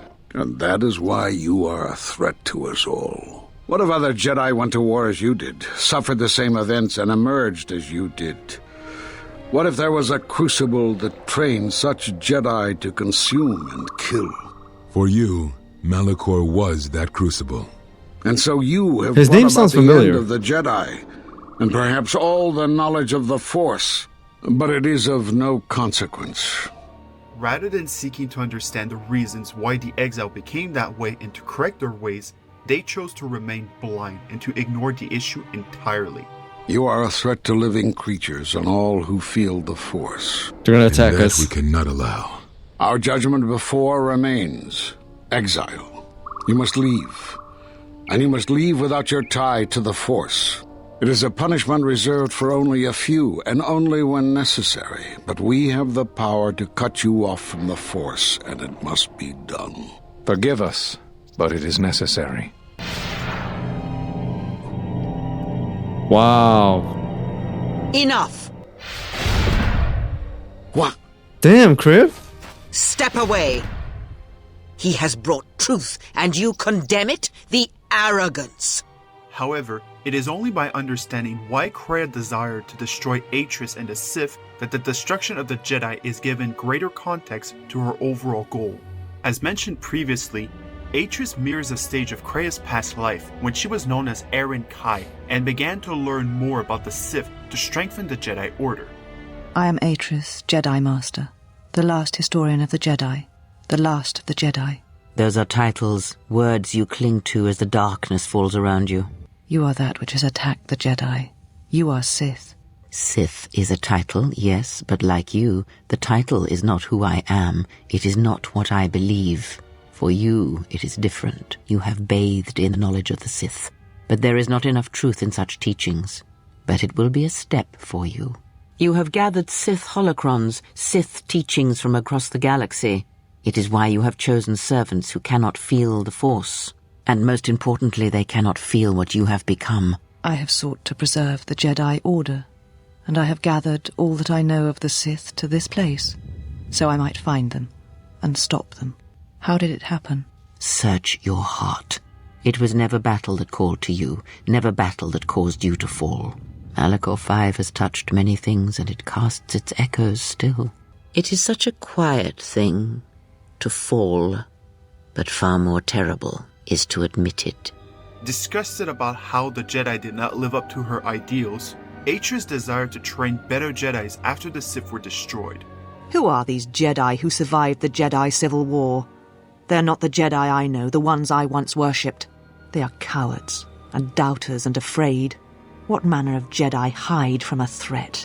Who turn on their own, and imprison them on dead worlds?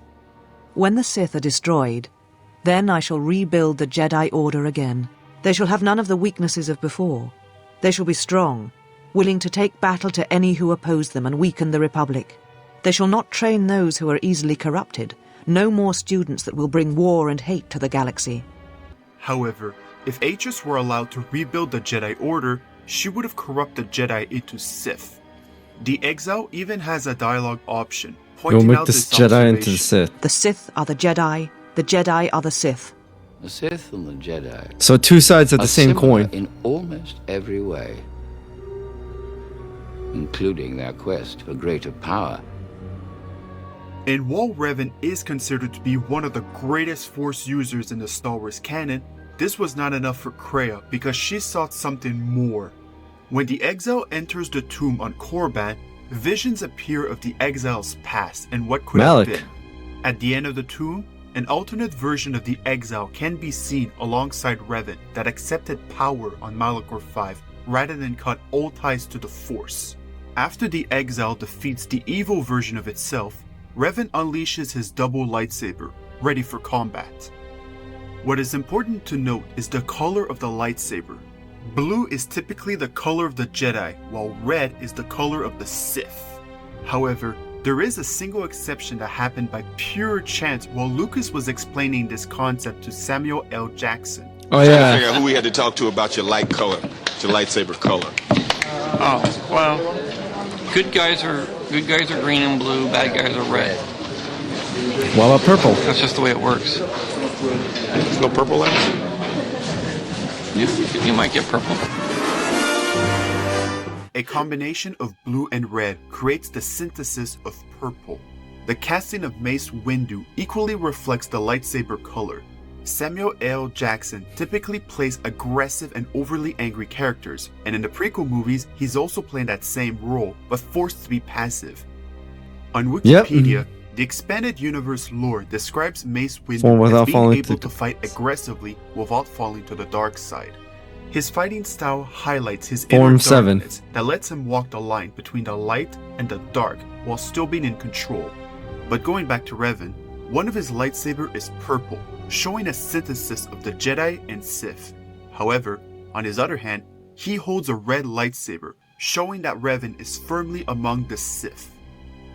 The true failing of Atris is that rather than improve the Jedi, she would have corrupted them into Sith in an effort to preserve the techniques and teachings of how to command the Force. What matters is that they be preserved, all the lore, all the teachings brought to a new generation. I am the last of the Jedi, and I will show them this truth. Bring it to the Purple galaxy. lightsaber because Samuel L. Jackson said he wanted one. To your early teachings. All who gain power are afraid to lose it, even the Jedi. The destruction of the Sith, however, is much more straightforward and obvious. The Sith indulge in their passions, destroying their humanity to obtain more power and become agents of evil that bring ruin to the galaxy. I still remember this scene from Rogue One. The further you use the Force as a tool, corrupting it for your own selfish goals, the more it eats you up on the inside. This can be seen with the yellow eyes of the Sith, the windows to the soul. The Sith rely on their passion for their strength. They think inwards, only about themselves. The true failing of the Sith is that they strongly rely on the Force as the source of their strength, rather than themselves. This weakness is exemplified with Nihilus and Sion, that saw Kreia's teaching as weakness and betrayed her. I sense you, my master. Faint, weak.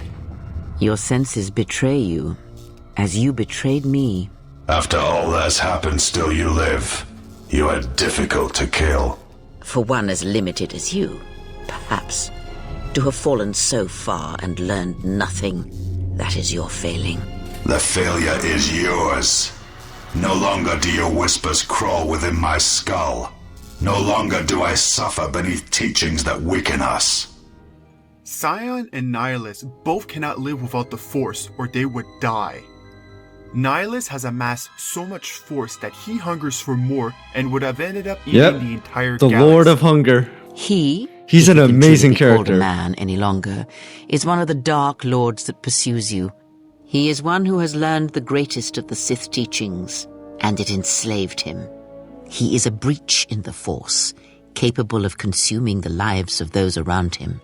One cannot have power of that magnitude and still think and perceive the universe as we do, as most of us do. And it devours him as he devours others. His mere presence kills all around him, slowly feeding him. He is already dead. It is simply a question of how many he kills before he falls. Do not think of his power as one would a weapon, or one of your warships of the Republic. It is terrible, but it is still a subtle thing. And that is why they and their techniques must be wiped out. No one again must experience and learn what her master did. Instead of sending one's will through connections in the Force, instead such connections are drawn upon, fed upon, and drained completely. Then you understand how terrible such a power is, and why it must be ended. It is an empty road to the dark side, and by traveling it, the price is death before one's time. It is not something he can direct or focus, much like hunger itself. He is more of a hole in the Force than a living thing. There is no strength in the hunger he possesses, and the will behind his power is a primal thing, and it rules him, not the other way around. It has its own will, its own instincts, and he cares nothing for the Sith, or its teachings, or the Jedi. And when the He's Jedi just are hungry. dead, her master will feed on the galaxy, the Republic, and eventually consume the Sith as well. There is no future in the empty galaxy he sees, and that is why he must be stopped. The breach must be sealed before his power grows beyond what even we can hope to stop. And Sion seeks to destroy the Jedi as his only purpose in life, but needs the Force to remain alive. He is literally telekinetically holding himself together by force of will, using the Force. Yeah, Of pain, the Lord of he has Pain. learned much. Of knowledge, of teaching, he knows nothing. Like the others, he was spawned by the horrors of the Mandalorian Wars. He exists solely to spread his pain to all Jedi everywhere. While Nihilus and Sion represent the best aspects of the Sith, power and will to power, they also represent the greatest weakness of the Sith, the loss of will by desiring power and the impotence of creating anything beyond destroying the Jedi. This is all because they rely on the Force as the source of their strength, rather than in themselves. Explain something to me. Well, Jedi are supposed to be tough, capable. Yes, and what are they without the Force? Take the greatest Jedi Knight, strip away the Force, and what remains? They rely on it, depend on it more than they know. Watch as one tries to hold a blaster, as they try to hold a lightsaber, and you will see nothing more than a woman, or a man, a child. I guess I didn't realize how much they relied on it. Do not be surprised. In many ways, even you are more capable than a Jedi. You could survive where they could not simply because you do not hear the Force as they do. It is irony of a sort. A good analogy is to compare the Force with a blade, a tool that can further your strength and obtain victories if you use it correctly. What movie is this? Of course, is that anything is possible with the Force. Nothing is impossible with the Force. It is an energy that flows through all living things, and like energy, it may be harnessed, channeled, and consumed at times. It may even be a substance that can burn and ignite. With that blade, you might never face any hardships and can be considered to be powerful. However, relying on the blade is weakness that can be exploited. Your entire livelihood is dependent on the well-being of the sword. If it broke, or if some thief stole the blade, you would become worthless overnight. There is no life without the Force. The Force is a blade. Without it, one is defenseless. So if you rely on it too much, it'll become your weakness. The true source of motivation for Kreia. The problem lies directly in the axioms of their codes. While the first lines of both codes are axiom dichotomies of selflessness for the Jedi and selfishness for the Sith, it is actually the last line of their codes that provide their overall failing concerning their dependency on the Force. The Jedi line, "There is no death, there is the Force," taken as literal, means that your life does not exist. You do not live, you do not die, you are simply an extension of the Force. This is why the Jedi preach self-sacrifice and the dismissal of one's life, which leads to the path of self-destruction. Oh, not to love is no crime, or so the Jedi believe. It is their code that kills life, their adherence to the will of the Force. The Sith equally become slave because of the last line of their code. The Force shall free me declares that only the Force can free you from chains that prevent you to do anything, rather than your own strength and will to power.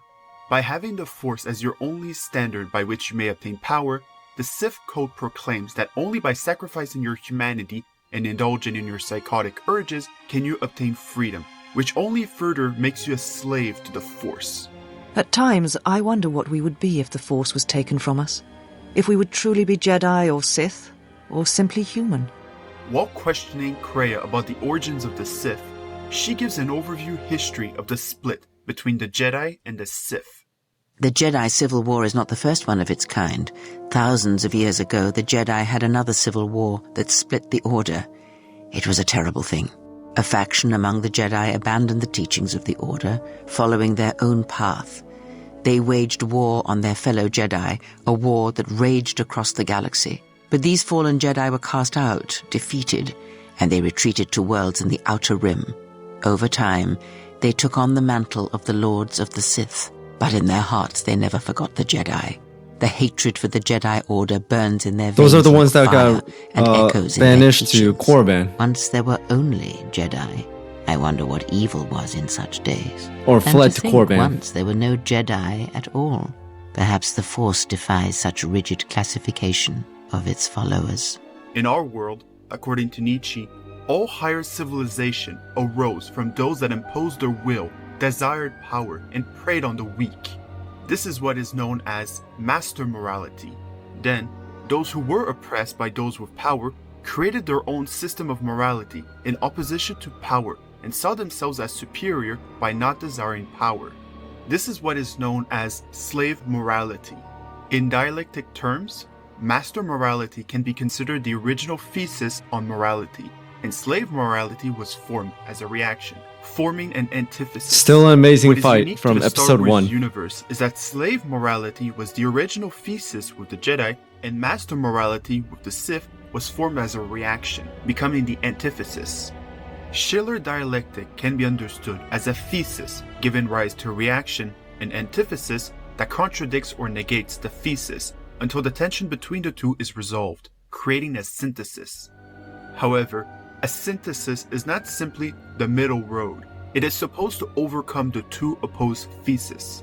The problem is that a synthesis has never occurred between the Jedi and the Sith, and is the cause of nearly all the wars in Star Wars. It is simply important to me that the infighting amongst these Jedi religious branches be resolved so the galaxy may be put back together. I do not care which one triumphs. I only want the universe to settle down for a while, catch its breath. All these constant crises are getting somewhat repetitive. This is echoed by Jolie Bindo when he has a talk with Karf. So, Jolie, you decided to leave your little hermitage in the forest and come help us stop the Sith. I guess you realized this was worth coming out of retirement for, huh? Yeah, that's right, Sonny. The Sith are the greatest evil to hit the galaxy since, well, the Mandalorians. And they're the worst thing since Exar Kun, blah, blah, blah, etc., etc., etc. Okay, old man, you lost me there. You trying to make a point? Look, everybody always figures the time they live in is the most epic, most important age to end all ages. But tyrants and heroes rise and fall, and historians sort out the pieces. Malak is a tyrant who should be stopped. If he conquers the galaxy, we're in for a couple of rough centuries. Eventually, it'll come around again. But I'd rather not wait that long. So we do what we have to do, and we try to stop the Sith. But don't start thinking this war, your war, is more important than any other war just because you're in it. That's an interesting theory, but I don't buy it. The Republic stands for something. It stood for something for 15,000 years, and if it falls, everything will change forever. You believe whatever you need to get through this, Sonny. The bottom line is we both want to stop Malak. So let's not get hung up on the details.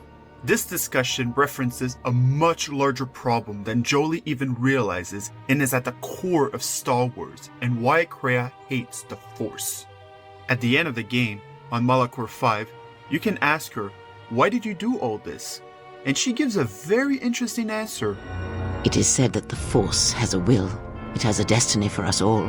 I wield it, but it uses us all, and that is abhorrent to me, because I hate the Force. I hate that it seems to have a will, that it would control us to achieve some measure of balance when countless lives are lost.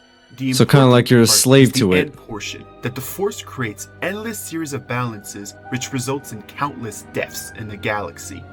It is as though everyone is being manipulated under some grand plan in a way that seemed deterministic. Let's take, for example, the setup of the original Star Wars movie with all the context of the sequels and prequels movies.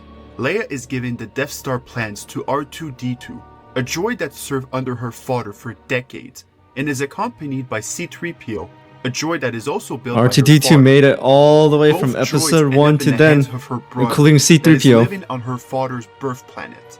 Wow, what are the chances of that happening? Remember, we're talking about the Force here. At this point, Malak himself could drop out of the sky and I wouldn't bat an eyelash. Good point.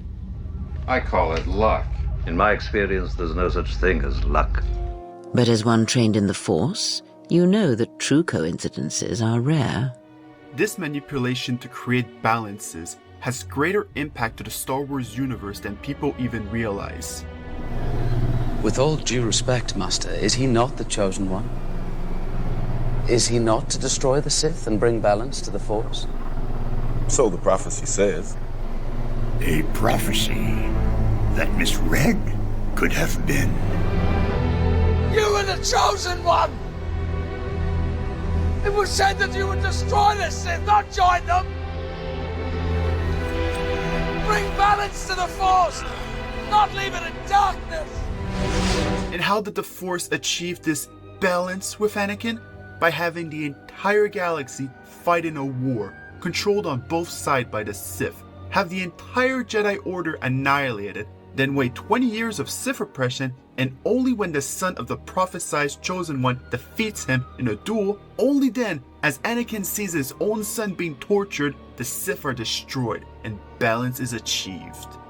Countless death for balance. That is what Kreia found abhorrent. And unlike what the That's word such a high balance price. suggests, this doesn't mean inequality between the light and the dark, like some sort of scale, but simply an eradication of all those that use the dark side of the Force, as though all dark side users must be removed, regardless of the cost of life. And this brings up the question of whether or not there is any free will at all in the Star Wars galaxy if everything is balanced out in the end by the Force. The handmaiden and Kreia ponder on this question. The Force can drive others, but there is still choice, is there not? Ah, but at what point does the power the Force exerts submerge any attempt at choice or free will? If there is no choice in the Force, then our teachings and our actions are for nothing, and I refuse to believe that is true. You have taken a complicated question, servant of Atris, and you have trivialized it with your answer and lack of experience. What is interesting is that despite all the talks of fate and destiny, the Star Wars movies put emphasis on the value of choice as a theme. You're fulfilling your destiny, Anakin. It is unavoidable. It is your destiny. You can destroy the Emperor. He has foreseen this. It is your destiny. Join me, and together we can rule the galaxy as father and son. It is the only way. For example, in the original movie, after Han Solo got paid for rescuing the princess, he wanted to leave and not get involved in the war. But eventually... It is for me, sister. Look, I ain't in this for your revolution, and I'm not in it for you, princess. I expect to be well paid. I'm in it for the money. You needn't worry about your reward. If money is all that you love, then that's what you'll receive. All flights, man your station. So, you got your reward and you're just leaving then? That's right, yeah. Got some old debts I gotta pay off with this stuff. Even if I didn't, you don't think I'd be fool enough to stick around here, do you? Come on. Why don't you take a look around? You know what's about to happen, what they're up against. They could use a good pilot like you. You're turning your back on them. What good's the reward if you ain't around to use it? Besides, attacking that battle station ain't my idea of courage. It's more like suicide. All right. Well, take care of yourself, Han. I guess that's what you're best at, isn't it? What's wrong? Oh, it's Han. I don't know. I really thought he'd change his mind. He's got to follow his own path. No one can choose it for him. Have you not? And yet... What? Yahoo! You're all clear, kid. Now let's blow this thing and go home.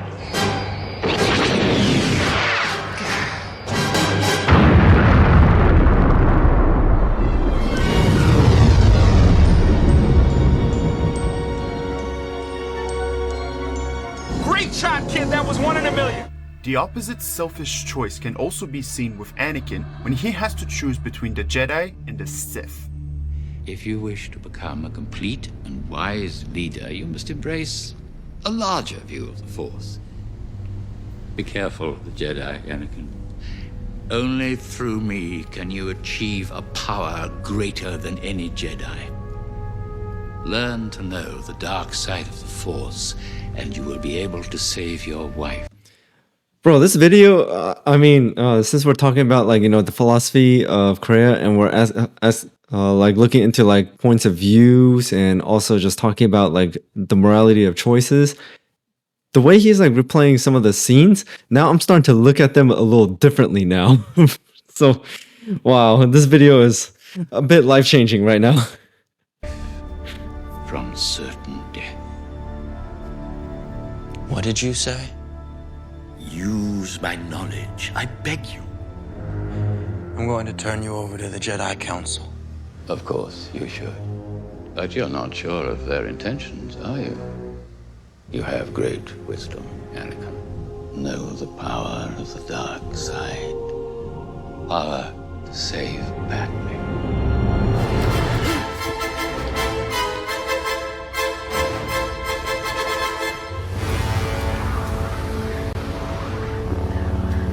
You are under arrest, my lord. And he made that choice. Anakin, I told you it would come to this. I was right. The Jedi are taking over. The oppression of the Sith will never return. You have lost. He's a traitor! He is the traitor! I have the power to save the one you love. You must choose. Don't listen to him, Anakin! kill me! Anakin! Help me! I can't hold on any longer. I am going to end this once and for all. You can't. He must stand trial. He has control of the Senate and the courts. He's too dangerous to be left alive. I'm too weak. Oh, don't kill me, please. It's not the Jedi way. He must live. Man, we're just watching the movie scenes now. Please don't. I need him. I'm skipping a little bit, guys. Yes, my lord. And then The Order Force 66. binds all things. The smallest push, the smallest touch, sends echoes throughout life. These acts of cruelty may have more severe repercussions than you know or can see.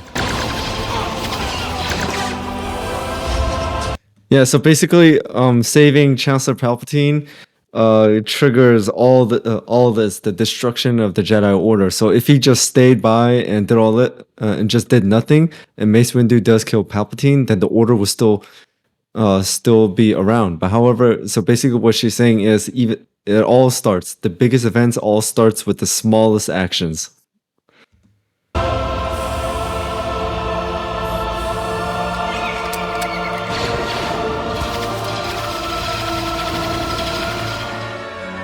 Execute Order 66.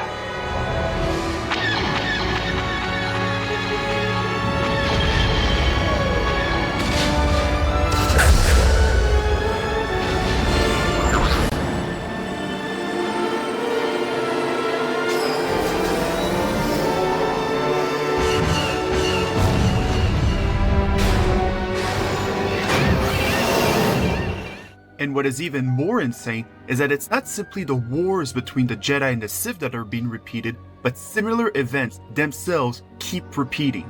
And then that with Anakin, kind of duplicating the Luke Skywalker role, but you see the echo of where it all Kreia pop up. And instead of destroying the Death Star, he destroys the ship that controls the robots.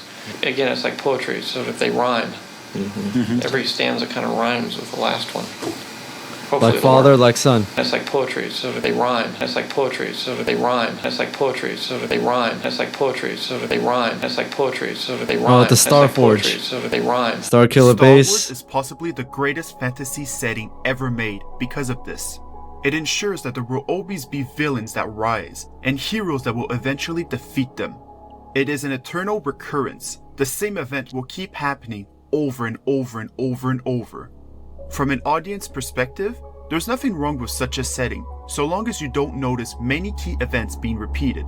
But from the perspective of the people living in the Star Wars galaxy itself, this is just madness. That is what Kreia hated about the Force. After leaving the Jedi Order and forming the Sith Triumvirate, Kreia had grand plans to save the galaxy from the influence of the Force, but they were never completed. Because of The Darth Academy Sion and Malachor Nihilus. 5 was left by the old Sith Empire that fed on death that could be harnessed into power. After the activation of the Mass Shadow superweapon during the final moments of the Mandalorian Wars on Malachor 5, it could be used as a weapon that builds up echoes that forcefully deafens everyone in the galaxy to the Force or kills them. Now she seeks to create another echo, a wound in the Force, greater than the one before.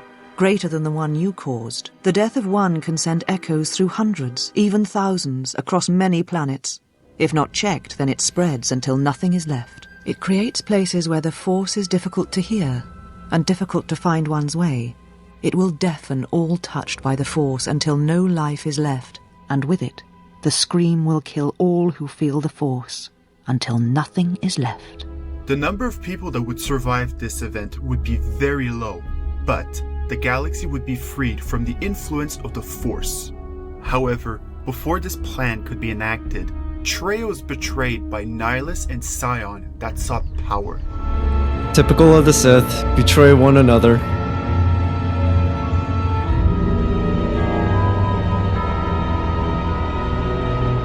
There are dark places in the galaxy where few tread, ancient centers of learning, of knowledge. But I did not walk alone. To be united by hatred is a fragile alliance at best.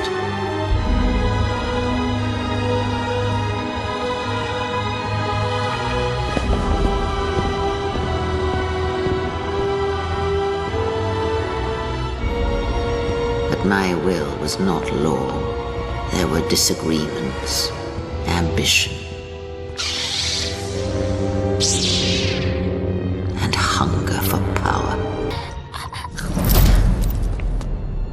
I was cast down, stripped of my power, exiled, and fell into darkness.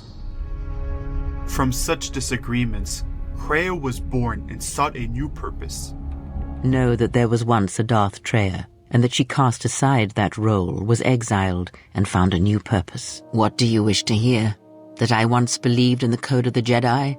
That I felt the call of the Sith? That perhaps once I held the galaxy by its throat? That for every good work that I did, I brought equal harm upon the galaxy? That perhaps what the greatest of the Sith Lords knew of evil they learned from me? What would it matter now? There is only so much comfort in knowing such things, and it is not who I am now. At last you understand, tiny Jedi. You? Who are you? What are you doing on this Enough. What did you see in the web of worlds that have died? What did you see when you saw it through the Force? I see the death of the galaxy, of life. But first, I thought it was just conquest. But it's more terrible than that. It's an echo, spreading outwards, killing everything. It's not possible. You are a wasted pawn of the Republic, young one. You could have been so much more, even with your wide-eyed innocence, your naive love for others. Now you understand the magnitude of what is being done. I know you. Not even the markings of the dark side can hide it. Why have you done this? I? Do you think I seek the death of all living things? There is no victory in such things.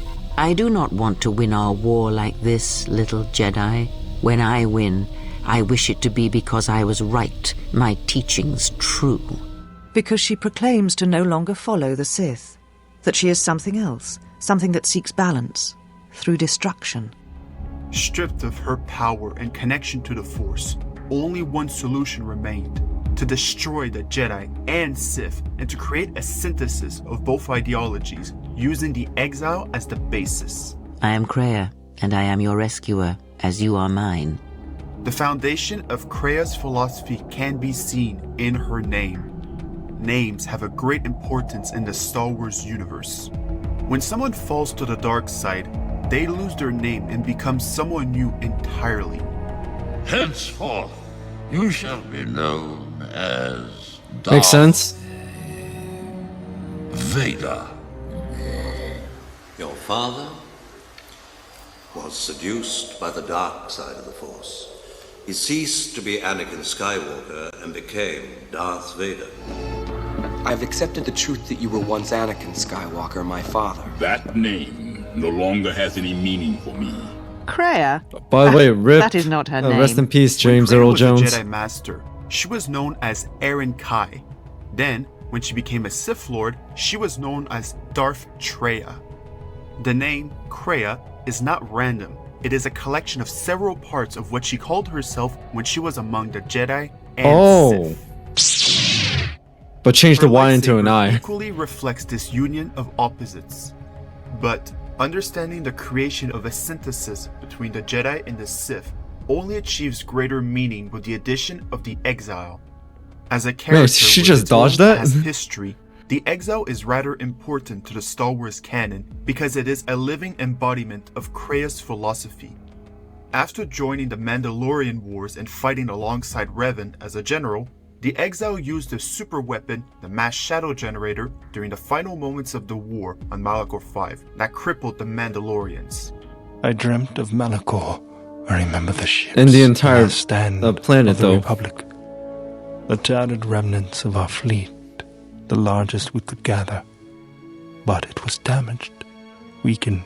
The Mandalorians couldn't resist. They tore into us like beasts, shredding our ships to scrap as we fought back. Yet this time there were no reinforcements for either side.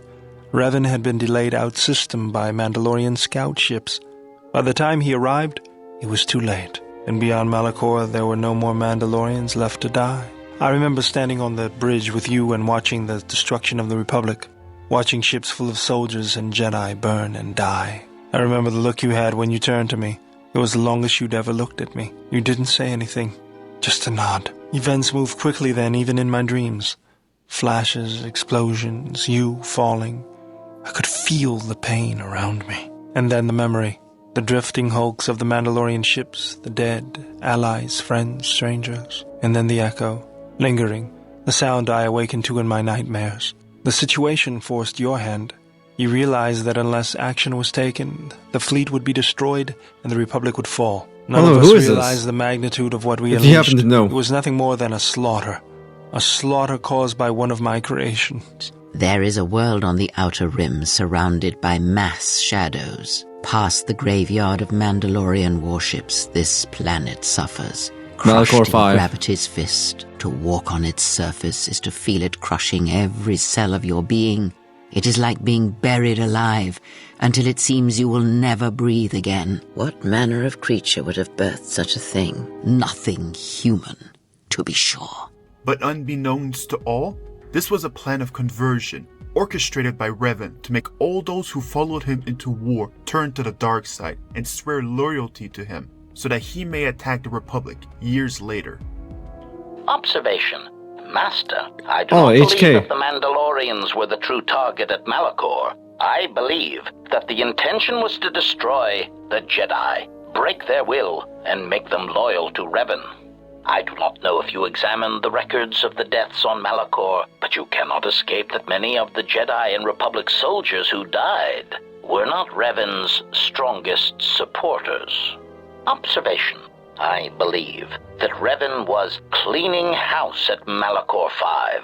What ones did not die became Revan's allies against the Republic.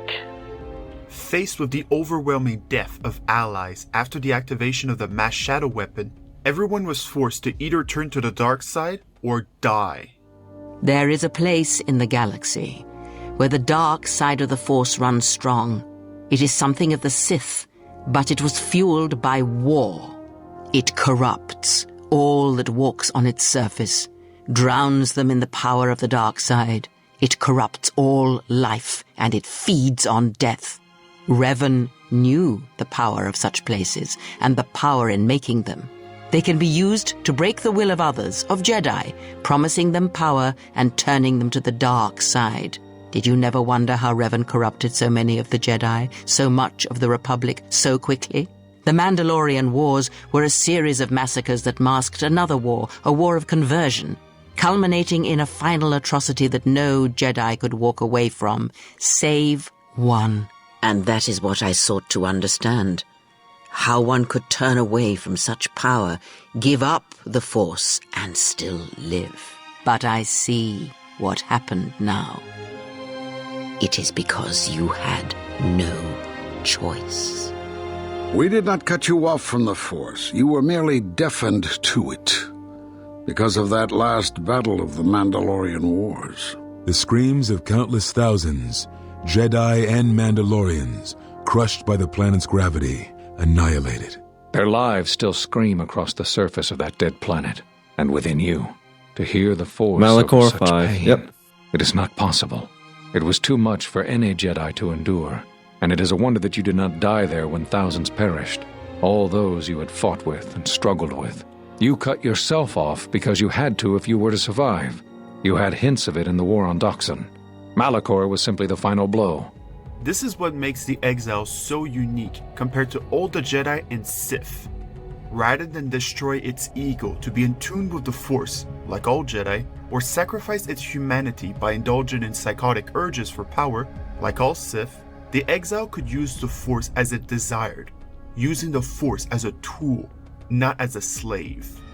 Because you are a Jedi who turned from the Force and survived and became stronger for it. In you, I see the potential to see the Force die, to turn away from its will, and that is what pleases me. You are beautiful to me, exile. A dead spot in the Force, an emptiness in which... To be honest, if I did play this game, it would make a whole lot more sense. Or maybe I'll be going like, oh, right, I could have done that. But since I didn't, I'm trying to do the best I can to try like piece this all together. But either way, even though I didn't play this game, I'm still thinking about like everything she is saying. But I don't think this is one of those videos like you just watch it once and you understand. Sometimes you have to go back a little bit or see it, listen to it again so you get a better understanding. Which its will might be denied in times past and in times future. There are Jedi who will stop listening to the Force, those that will try to forget it but maintain unconscious ties, and those, as in the past, just as I, who have had the Force stripped from them. But no Jedi ever made the choice you did, to sever ties so completely, so utterly, that it leaves a wound in the Force. And that is why I chose you. You are not a Jedi. You are not Sith. Not truly. And it is for that that I love you. I would have killed the galaxy to preserve you. I would have let the galaxy die. You are more rare than you know. And what you have taught yourself must not be allowed to die. At the end of the game, there is a path that Kreia desired the exile to choose that would have changed the face of the galaxy. Rather than destroying Malachor, you can remain there and become a teacher, attracting the next generation of Force-sensitive that feel the echo and teach them how to use the Force. You may take one of the ships that orbit Malachor and depart this place, or you may remain here on Malachor and wait for the others, those touched by the Force, who will come in time. Then you shall become a teacher, as I once was. I am proud. It is difficult to turn away from battle and adventure, and to instead guide others along their path. By becoming a beacon to all Force-sensitive that feel the echo, and for them to remain on Malachor 5, Kreia's teaching would persist beyond her death and save the galaxy. You must understand that the General would not wish the relics or the Sith's strength here on Malachor to be compromised. Their presence is needed to stabilize the galaxy. However, despite what Kreia desired, canonly, the Exile never made this choice and destroyed Malachor 5. The Jedi Council was rebuilt, and nothing was learned. A true synthesis was never created, and the wars between the Jedi and the Sith continued endlessly. The original Star Wars movies were meant to be the... So basically, if you did not choose the canon path, you could actually broke that cycle and maybe created something new and actually learn from it. But because the Sith Triumvirate was destroyed and Malachor 5 was destroyed, and the Jedi Order was rebuilt, the cycle just continues, endless war, and the Order is destroyed, rebuilt, Order destroyed, rebuilt, and all that. I mean, think about it. In Episode 3, Revenge of the Sith, when the Jedi Order was completely destroyed and the Jedi were wiped out and, the survivors were being hunted down by the Empire was destroyed, so technically the Sith was destroyed as well. Luke Skywalker built another Jedi Order, but tried to build another Jedi Order, but then in Episode 7 through 9, you can actually see the stories of like how it was destroyed as well. So it's just an endless cycle. History repeats itself. The wars between the Jedi and the Sith, as Anakin was prophesied to finally bring balance to the Force and destroy the Sith. This is why there weren't supposed to be any movies made after Return of the Jedi. Luke refused to forsake his friends by blindly following the teachings of Yoda and the Jedi Code, yet also refused to fall to the dark side like his father before him. Luke was destined to reform the Jedi into something familiar but also new. Falling to the dark side and able to use Force lightning. This is exactly what Luke did with the new Jedi Order. However, now that Disney has complete ownership of the Star Wars franchise, this war will truly never end. It's time for the Jedi to end. Star Wars may be a fantasy in space, with many silly moments and wacky adventures, but it cannot be denied that it is a cultural touchstone representing the universal zeitgeist of humanity in popular culture, paying tribute to past old myths and fables and movies in fresh new ways, using the hero's journey along with many cultural archetypes, folklore, mythology, samurai movies, Western cowboy stories, merging it all to create a true monomyth that endlessly repeats for all time. And while Kreia's philosophy can be understood as an examination of everything regarding the Star Wars universe, it also serves as a criticism of her own dialectic system of morality. Kreia is not simply an amazingly well-written female character, but a person that stood alone among the dualistic morality that represents all of human culture and sought the truth to save everyone. Take what strength you may steal from me. That is all I need be to you. Alright guys, we did it. We watched all 1 hour and 52 minutes and 51 seconds of the philosophy of Kreia. And there is another video after there. It says the philosophy of the Sith, an examination of the dark side. But that's like almost 30 minutes long. But either way, this was a great video. What I really like about it is just like the points of views, and also, like I said, I didn't play the game, so I don't really know the story or the events happening in it. But however, what I really like is the results of the decisions that you make, like with the refugees, giving the 5 credits, but you made him a target. Now the refugees will attack him. So did giving the credits really help him out, or did you just cause more suffering because he became a target and he was attacked? Or that woman who said her daughter was kidnapped and you said you want to be with her, then why don't you sell yourself to slavery? I know it's a bad fate and a bad life to live, but however, you will be with your daughter.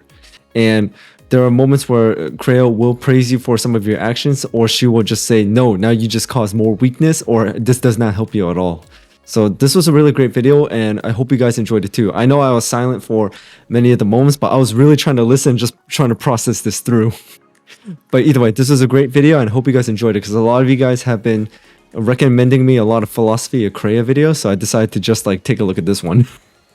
So anyways, that's all I got for today. So thank you guys for tuning in. Thank you guys for watching. Keep an eye out for more videos. And also shout out to all my members, subscribers, viewers. You guys are amazing. Thank you so much for your support, guys. I really do appreciate it. Oh, before I forget, hit that notification bell so you know when I drop another video. My bad. So with anything else, I'll see you guys next time.